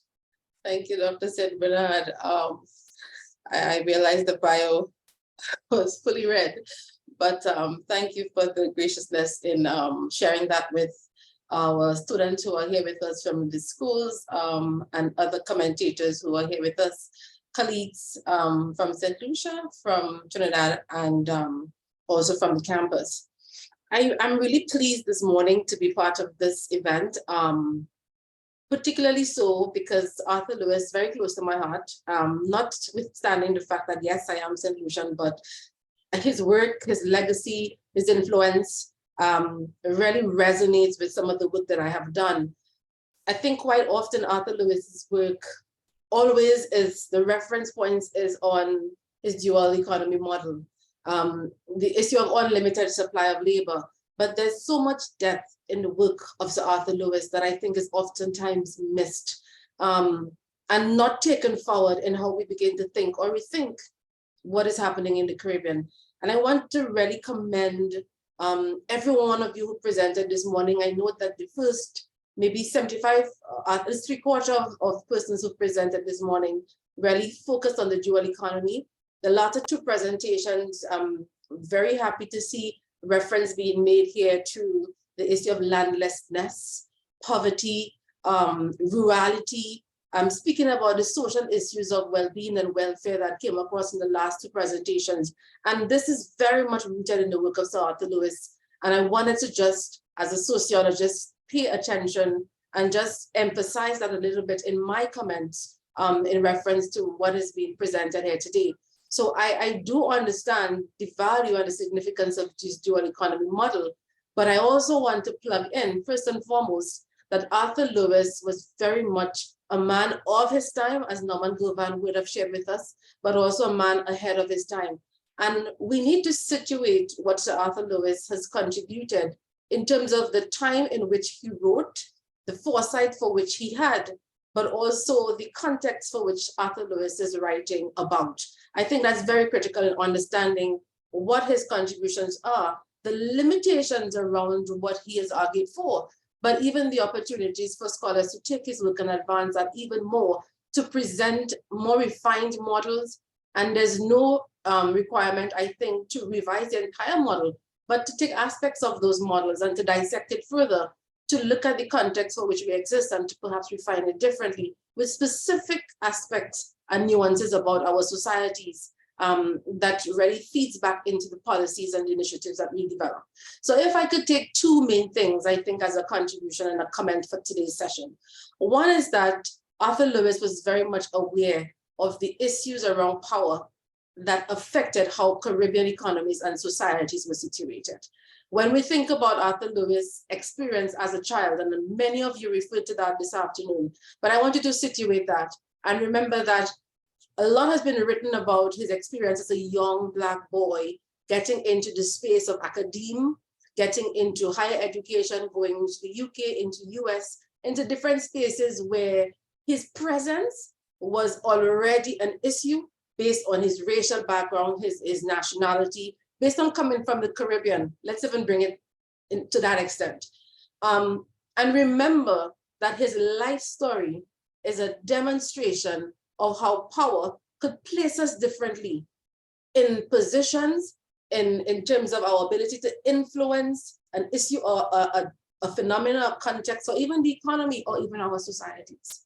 Lewis came up at a time when there were heightened levels of discrimination, heightened levels of marginalizations of specific groups, whether it be Blacks from the United States or from the UK or from the region, but his life story, his narrative illuminates those challenges around how he had to struggle against those barriers that existed along the lines of class, race, nationality, as we just spoke of. So you have to remember that outside of his own writings on the economy, I think his life story sets a particular context and understanding of the issues that are there within our society that also add to the challenge of development. So development cannot be narrowly written on or thought about in relation to the economy, but also pegged against that of what is happening in the society. The issues of racism, classism, gender racism, sexism, all of those issues are very prevalent within our society. We have xenophobic behaviors, we have behaviors against homophobic behaviors as well. All of those issues around sexuality, identity are impacting how people feel a sense of belonging in their own society. If one does not feel a sense of belonging, that delves deeper into issues of their contribution, their engagement, whether they're committed or even motivated to do anything in the country or for their country. So that raises issue of citizenship and what does that mean for someone, and how does someone commit to or demonstrate the level of citizenship or their contribution as a citizen of a given country or a region. And therefore, when we think about Arthur Lewis's model, I want for us to first recognize that the model is built within a context where power is impacting the ability to change an economy and change a society. That power is not framed only in a macro context where we think about the competitive space that Caribbean societies and economies find themselves, but also placed in a context where we are dealing with the attitudes, the mindsets, and the cultures of a people, and how that could also impinge on the development process. Keep in mind, Arthur Lewis he spoke at the Central Development Bank very early before the 1960s about the lack of the adversity that we have as Caribbean people to take risks, the risk-averse nature and culture and thinking and practices of our people. He was very open about the fact that culturally, we are not socialized into taking risks, into being entrepreneurial. And that was the basis, at least part of it, upon which Lewis really encouraged the investments by foreign internationals or capitalists. And he urged that sort of investments and that involvement within Caribbean societies by persons who may or may not have been committed to the advancement of our own societies. The issue, I think, relatedly, of how these foreign investors impact our societies is also centered back to issues of power. It's also centered back to how we are positioned as Caribbean societies in the global, very competitive landscape, where as what we have been deemed third world, that labeling of our societies already suggests that there's a stereotyping and a derogatory reference to and placement of Caribbean societies within a global landscape. These issues are not just economic, they're political, they're ideological, they're sociological, and therefore, I think the limiting Arthur Lewis's work contribution just to his economic model and deliberation on the dual economy does not situate all of those power relations that filter back into the model and how that again impacts our ability to thrive as a society or to develop.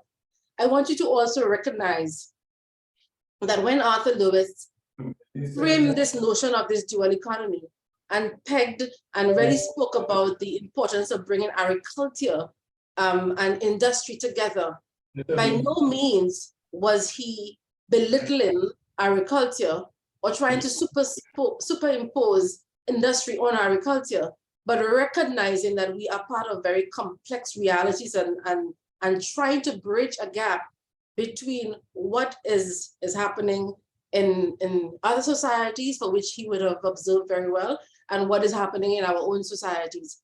His reference to the Moyne Commission, his involvement in part of that, his involvement in the regional development efforts within the university, within the CDB, for example, are all examples and demonstration of his understanding of how the ability to develop does not depend solely upon the economic models that we adopt, but on the issue of political will, on the strength and relevance of our educational institutions, our banks, and other aspects upon which the economy and the society are framed. So I want for us to also appreciate the importance of understanding the social structure of our own regions, and understanding that structure also includes, yes, the economy, but also the society. Arthur Lewis was very much part of that structuralist tradition, where the emphasis was on institutions and the power of institutions and the importance of those institutions to take our society forward. So think about his work, yes, in terms of the dual economy, but also think about it from the framework and from that circle of power that I referenced earlier on. And note that he emphasized issues of colonialism, the possibilities around post-colonialism. He was very much on the ground in terms of imperialism. And the module that he framed was an effort to circumvent the constraints of imperialism. But ironically, it reinforced some of that sort of imperialist agendas for which existed already within the global landscape.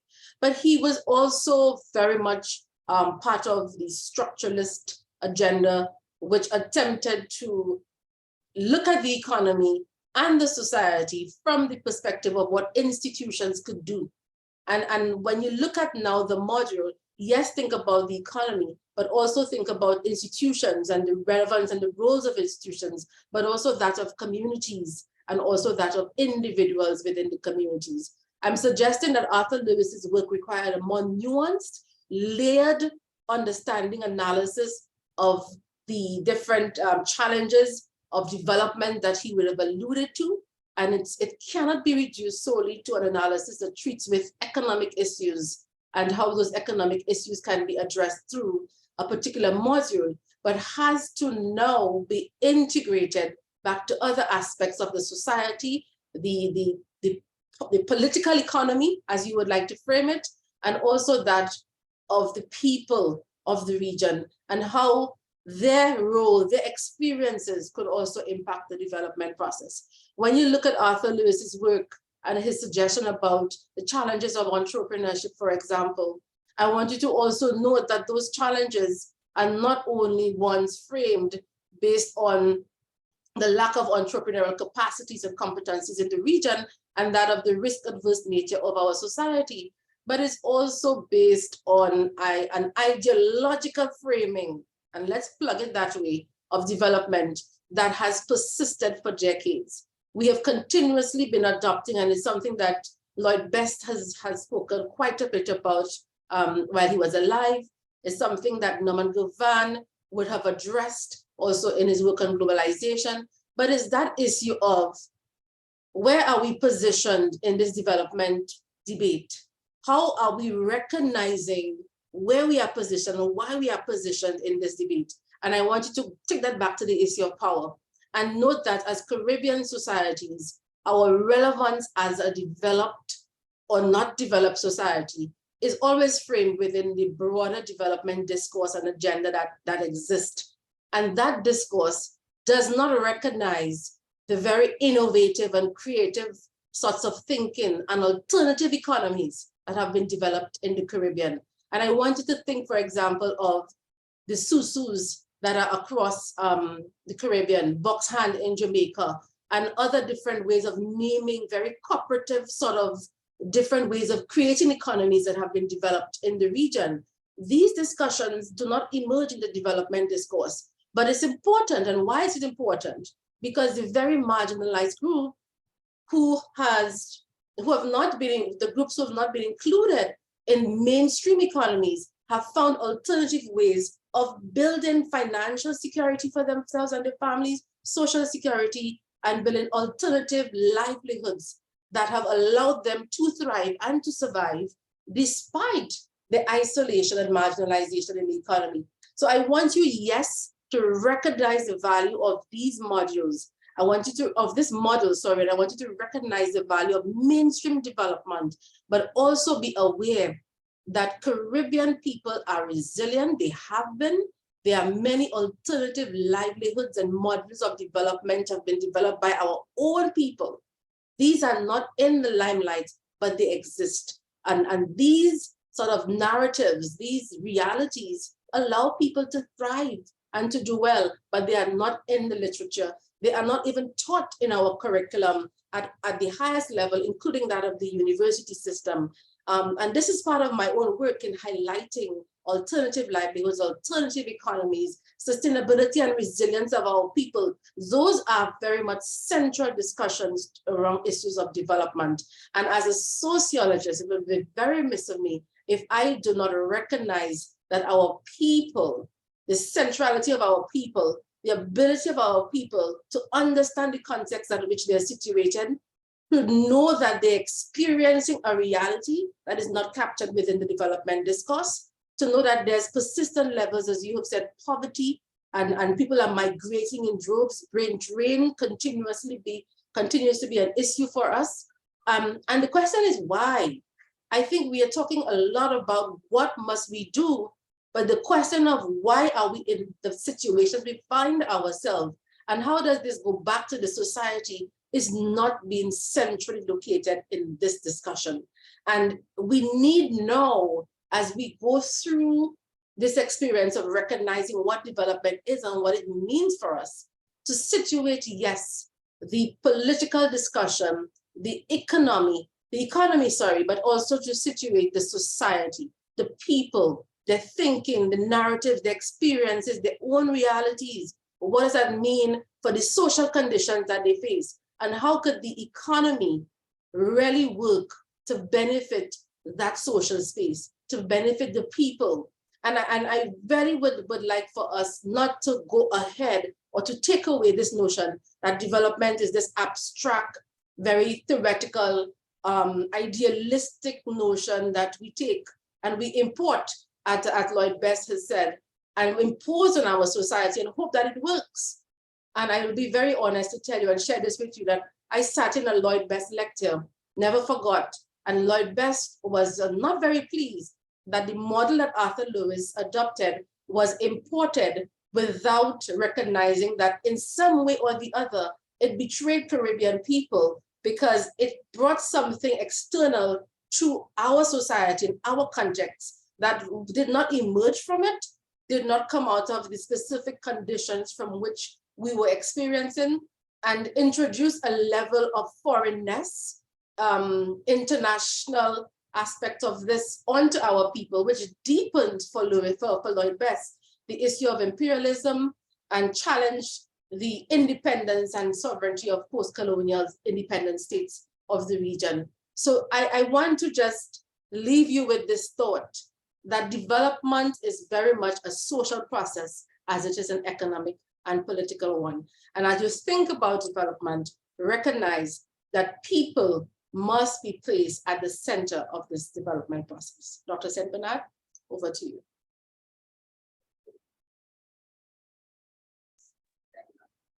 Well, thank you very much, Dr. Isnad. And you can see we have some youthful heavy rollers already in academe, and even in academe, we are well placed to support the next generation who we have been hearing from all day. I want to move on swiftly. Thank you again, Dr. Isnad. And I want to move on swiftly to yet another heavy roller, an elder in the business. I hope he doesn't mind me referring to him as an elder in the business, but I think it is a mark of respect, so to speak. And he is none other than the Venerable Dr. Ralph Henry. And while I do not have a bio to read, I guess I can say a few things about Dr. Henry. Dr. Henry worked in the University of the West Indies, St. Augustine, Department of Economics for many years during the 1980s and 1990s. And at some point in the 1990s, he became fully engaged with Kyrie Consultants, and he is the lead researcher, lead consultant with Kyrie Consultants. Dr. Henry is an internationally respected economist and development specialist and advisor. He has worked internationally in countless countries across the world, and perhaps in every CARICOM country, CARICOM member state we can think of, he is well respected, well revered, well loved. And of course, his work, I'm sure, has made its way into critical decision-making for advancing development causes. He has collaborated with several experts across the region who all respect him.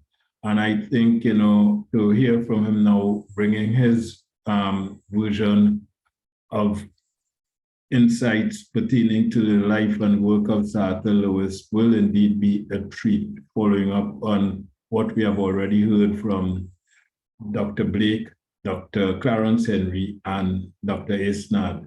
So I now leave you in the capable hands of Dr. Ralph Henry, who will close off the today's proceedings before we get to the vote of thanks and a short set of closing remarks. Over to you, Dr. Henry.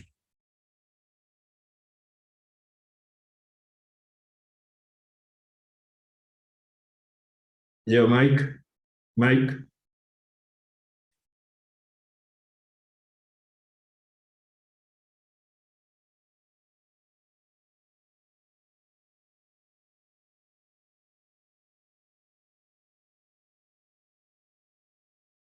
Yeah.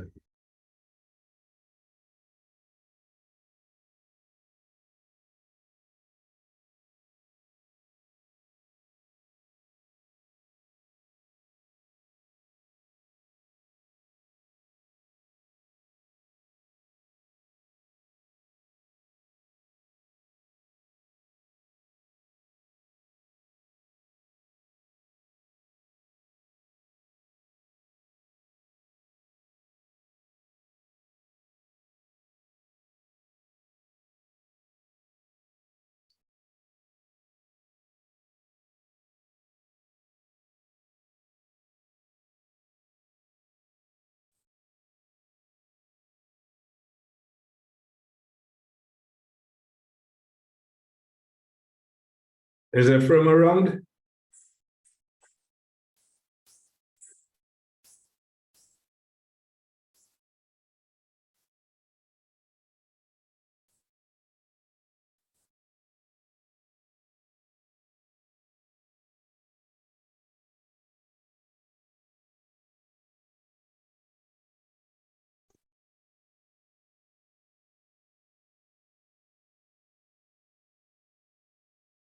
In the meantime, I will make a few remarks that would find its way in the closing remarks to end, to somehow, ensure that we don't lose time.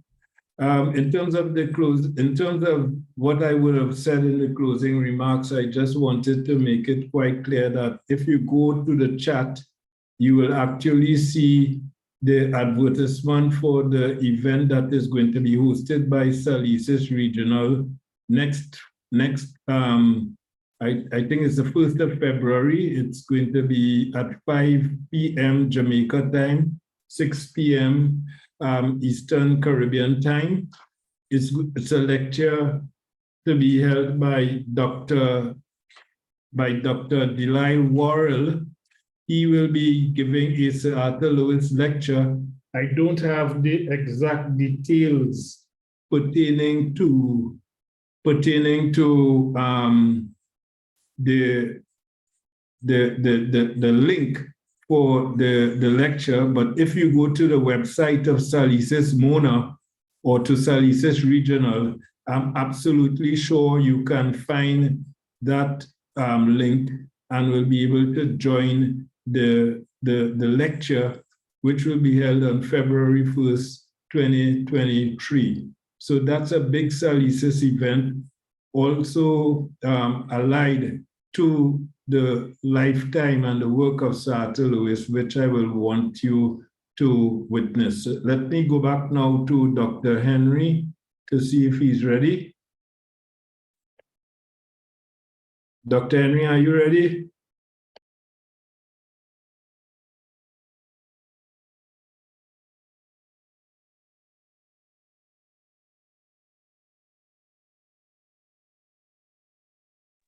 Dr. Henry?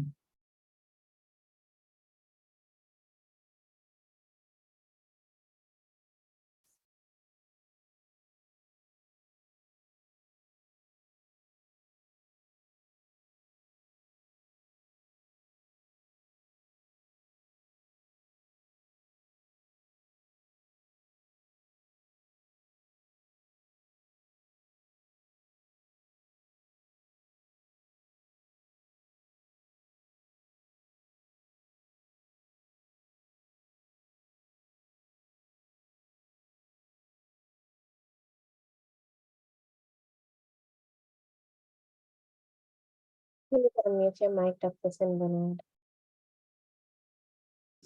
Yes, my apologies. Yes, I also wish to state that SALISES intends to place today's proceedings on its YouTube channel. And once that is the case, there will be a link that will ensure that everyone has access to today's proceedings. However, before we do so, we need to get permission from the schools, the students, and their parents to ensure that their images can be presented in this form on our YouTube channel. So we will be pursuing that. And once we are granted permission, everything that happened here today will be available for the public to view and make sense of, because I think it is important. And one of the reasons why we do this, it is part of our knowledge sharing, knowledge generation effort. And we want to ensure that, we fulfill our mandate to disseminate knowledge that is useful to critical stakeholders.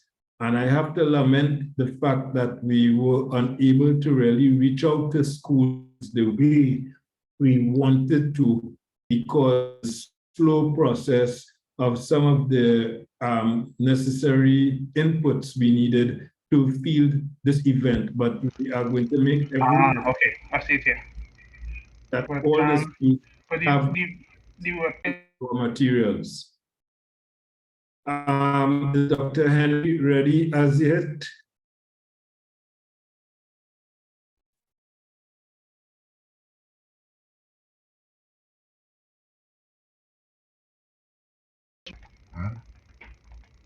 Is Dr. Henry ready?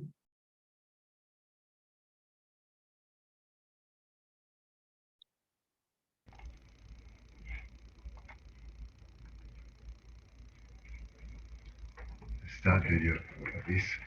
I'm hearing voice, so that's a good sign. But can you hear me now?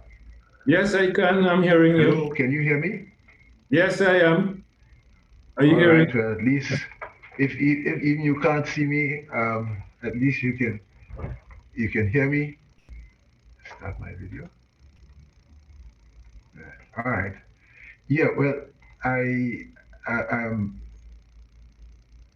last in the batting order, and that's good because everybody would have said something that I might have wanted to touch on.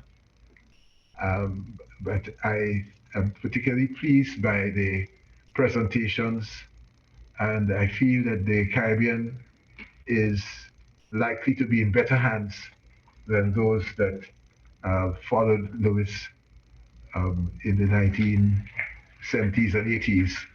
Having heard the students present this morning, and of course my younger colleagues who commented on their presentations, I am indeed quite pleased with what I've heard. I would just want to touch on a few areas, and I'd start by saying first to begin that I'm at least 4 times the age of, or 5 times the age of the youngest presenter. So I'm an old man. And I clearly was around when Lewis was writing in the 1940s. And I think it's important that a number of the presentations made note of the fact that Lewis was born in 1915.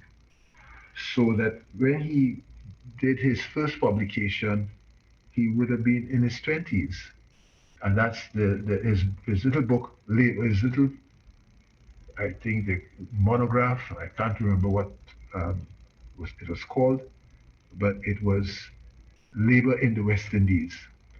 And I will invite everyone to go back and read that little book, Labor in the West Indies. And there you see a young man who had graduated from London University, LSE, but recognizing that he had a responsibility to the people of his place and wrote feelingly about the challenges that he saw facing his people.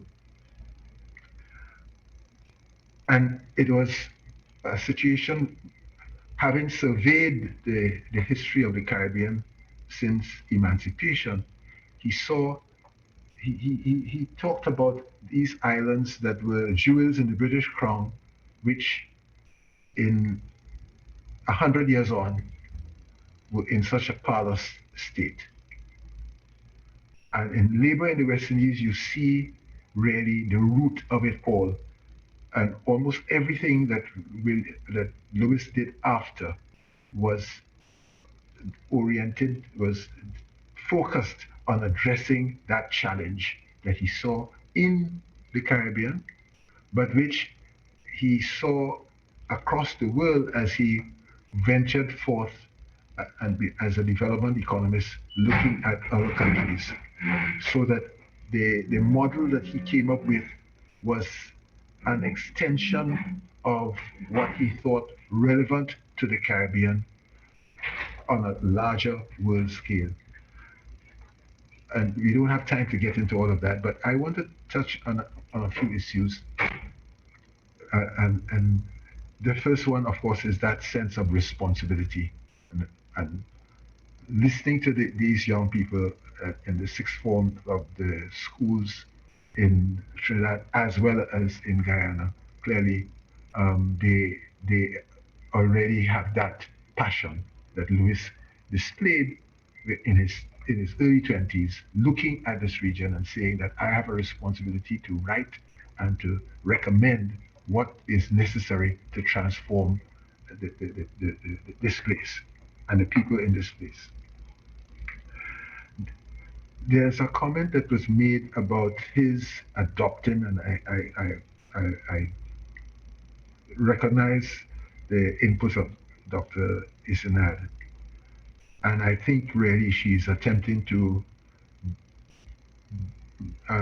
breach that gap between Lewis and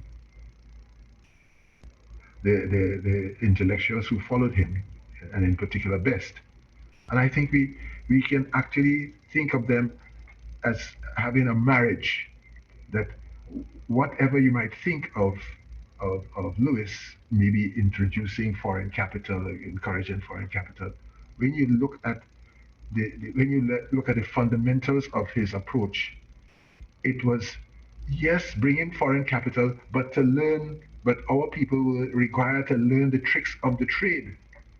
It was not the whole scale adoption of the foreigner as the ones to take the development forward, but really having regard to the kind of people he saw as in control of our societies in the 1930s. You know, he talks about, and we see it in his presentation to the Des Moines Commission, he talks about the commercial elite. They are just interested in buying and selling. And yet, 10, 15 years on, he's turning to these very people and hoping that they would learn the tricks of the trade and adopt a responsibility for the place in taking the country forward, taking our countries forward by importing technology. Yes, the technology be imported, but it's not a case of there is carte blanche acceptance of the foreigner as the ones to transform the place, but rather our people learning the tricks of the trade and then being able to displace the foreigner as the key. And actually, Lewis in 1958, an article in 1958, 57 or 58, commented about how people lambasted him for his approach to industrialization of the British West Indies. And he said, look, Hong Kong has followed what I was recommended, and look where they have reached. And if you look at Hong Kong to typify what is the Asian model that was implemented by South Korea, Singapore, and Hong Kong, of getting foreign capital to come in the first instance, but to apply what I regard as jujitsu. That when you think and C.Y. Thomas critique the Lewis strategy by saying that foreign capital came in to take advantage of cheap labor, etc. Yes, they did so in East Asia. But what happened is that while they appear to be riding the backs of cheap labor, the policies and strategies were in place for them to slip a leg over the backs of their riders, so that the next time around you found that they were in charge of their own development. And this is what today we see in the Samsungs and the Kias and the Hyundais and the LGs and all the range of products that come from East Asia, reflecting advances in technology and advances in development, that where their people learned the tricks of the trade, so to speak. So one has to be very careful about, and in fact, the term industrialization by invitation is not what Lewis, it's not how Lewis characterized his strategy. It's how it was caricatured by those following him, saying that this was industrialization by invitation. This is not the base, the philosophical base behind industrialization of the British West Indies. Is how it's caricatured by those following him. And in fact, when I taught economics back in the 1980s, I started in the 1980s, I was appalled really at the approach of many of my colleagues of the radical bent, who just was so dismissive of Lewis. When you went back and read Lewis, you realize, as Dongs and others have done, you realize that Lewis was actually a pioneer. Lewis was actually a radical. To juxtapose industrialization next to British West Indies in the 1940s. I'm old enough to tell you what Trinidad and Tobago, which Lewis Trinidad, he agreed was one of the more advanced countries. Advanced countries? Industry in Trinidad and Tobago, in Trinidad, which was supposedly advanced, consisted of the biscuit factory.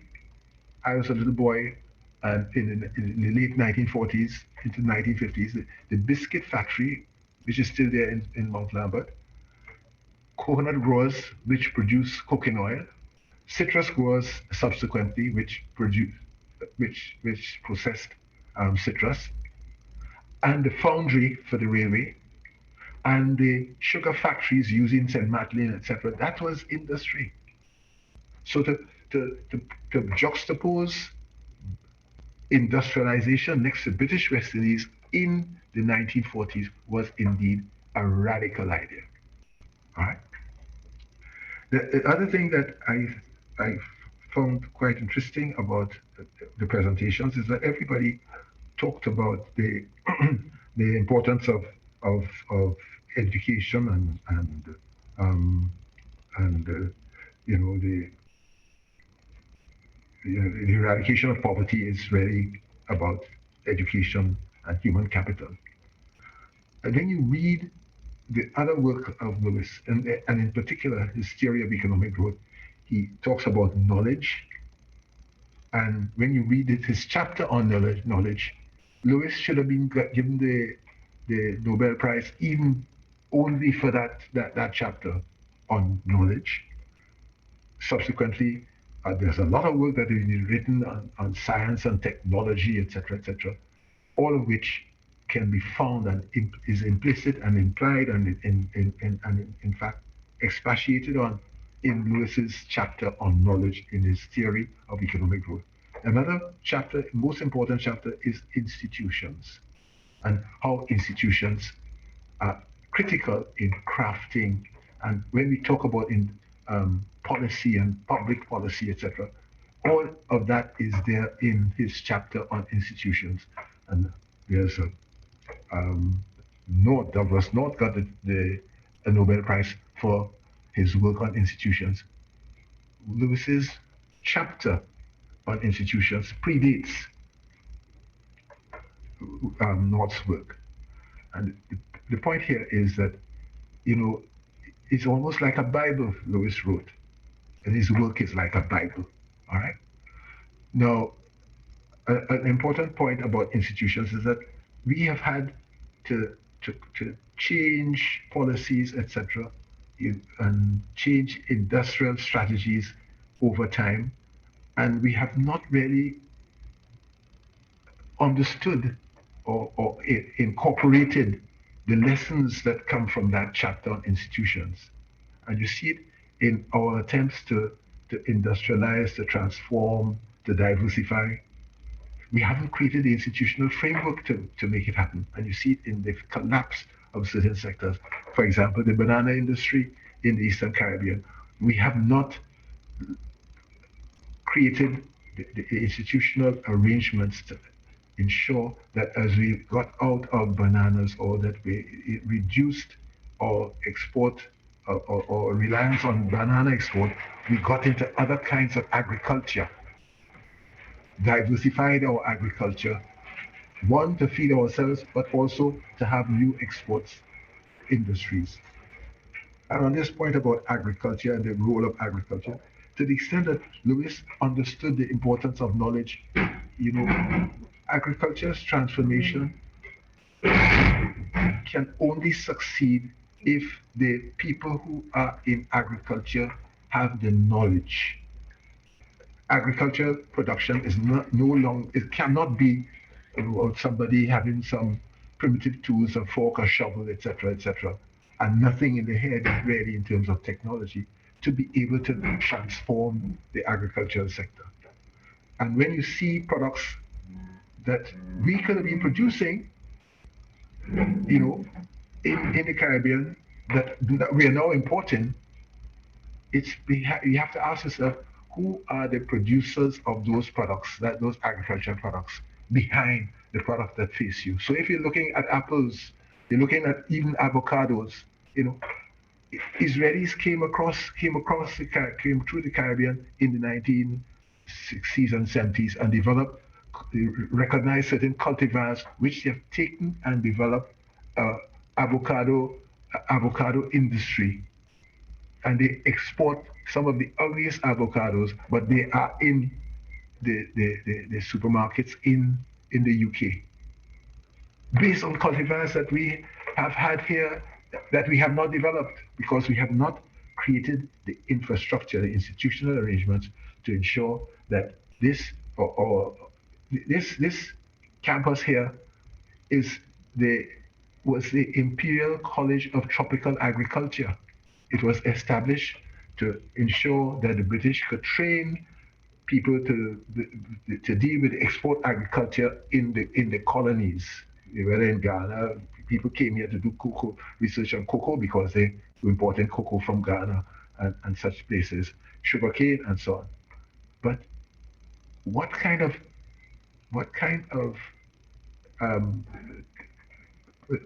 perspectives, what do we have in terms of organizing our agriculture?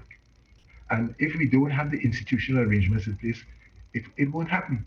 You know, it makes no sense to talk about diversification of agriculture if you don't have the institutional arrangements in place to ensure that you know, ease of transformation from one sector to the other.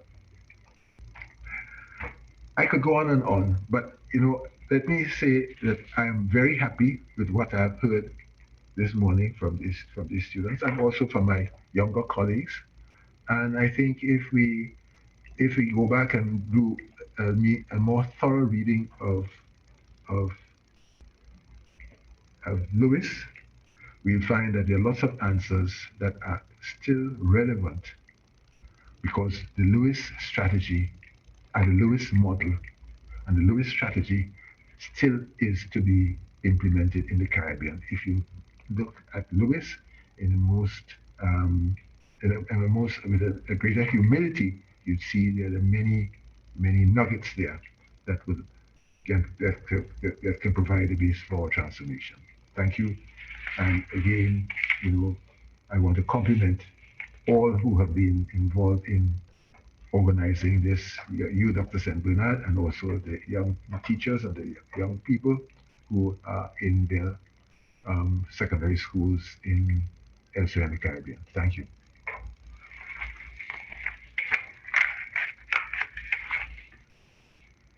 Okay, again, thank you very much, Dr. Henry, for your input. I'm not hearing Dr. St. Bernard now. Hello? No, I'm not hearing him. Is everyone hearing me? Yes, we are.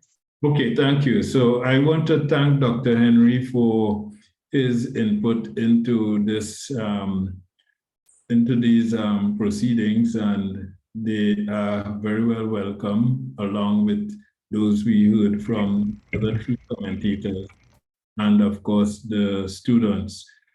I think as at this point, we are virtually running out of time. We have extended we have extended beyond the duration of this forum. And of course, due to the interruptions, and I think it is about time we bring it to an end. I'm very concerned for the students. I think they probably need to go have some lunch and so on, so I don't want to keep them any longer. So at this point, I just want to ask Dr. Mohan, who is a senior fellow in SALISES and an outstanding researcher in SALISES. I want to ask Dr. Mohan to give the vote of thanks on behalf of SALISES. So Dr. Mohan, the floor is yours. Thank you very much, Dr. St. Bernard.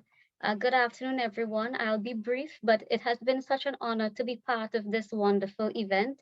Sir Arthur Lewis is indeed near and dear to us at SALISES. On behalf of the SALISES, I would like to extend my heartfelt gratitude to everyone who made this event a success. Thank you to all participating schools, the principals, teachers, and of course the students, our star presenters today. The presentations were indeed well researched, comprehensive, and impressive.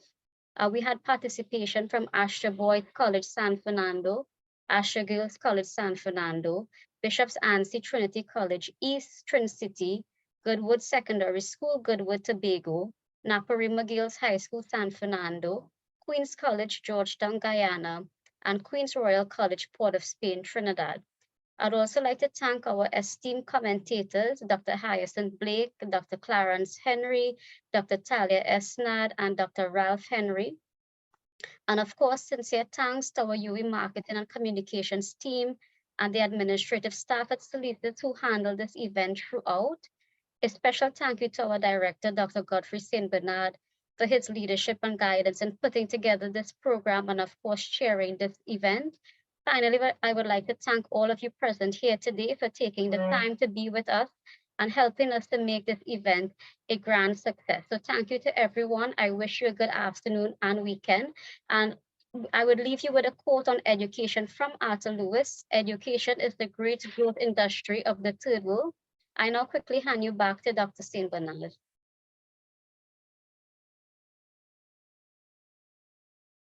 Okay, a special thanks to my colleague, Dr. Mohan. And at this point, all I can do is just extend the thank yous to everyone whom she expressed thanks to. And I wish to assure every one of you that we certainly will keep in touch with you. We will inform you of the link of this forum. And we certainly intend to share it far and wide. And certainly, I would like to let the schools know we will be seeking their permission to put it onto our YouTube channel. And of course, we will be in contact with the schools to deliver tokens of appreciation, including a memorial plaque we give to each school from the SALISES and the University of the West Indies. So have a great day, everyone. My apologies for the 30-minute extension of the duration of this event. But I think after all is said and done, it was worth it, and it was a worthy experience that will be etched in the memories of those who witnessed it. And I'm sure the students would have benefited substantially from today's proceedings. So thanks and goodbye all. Look forward to further interaction in the future. Enjoy the rest of your day. It was indeed our pleasure here in SALISES to host this and to have everyone be present and contributing.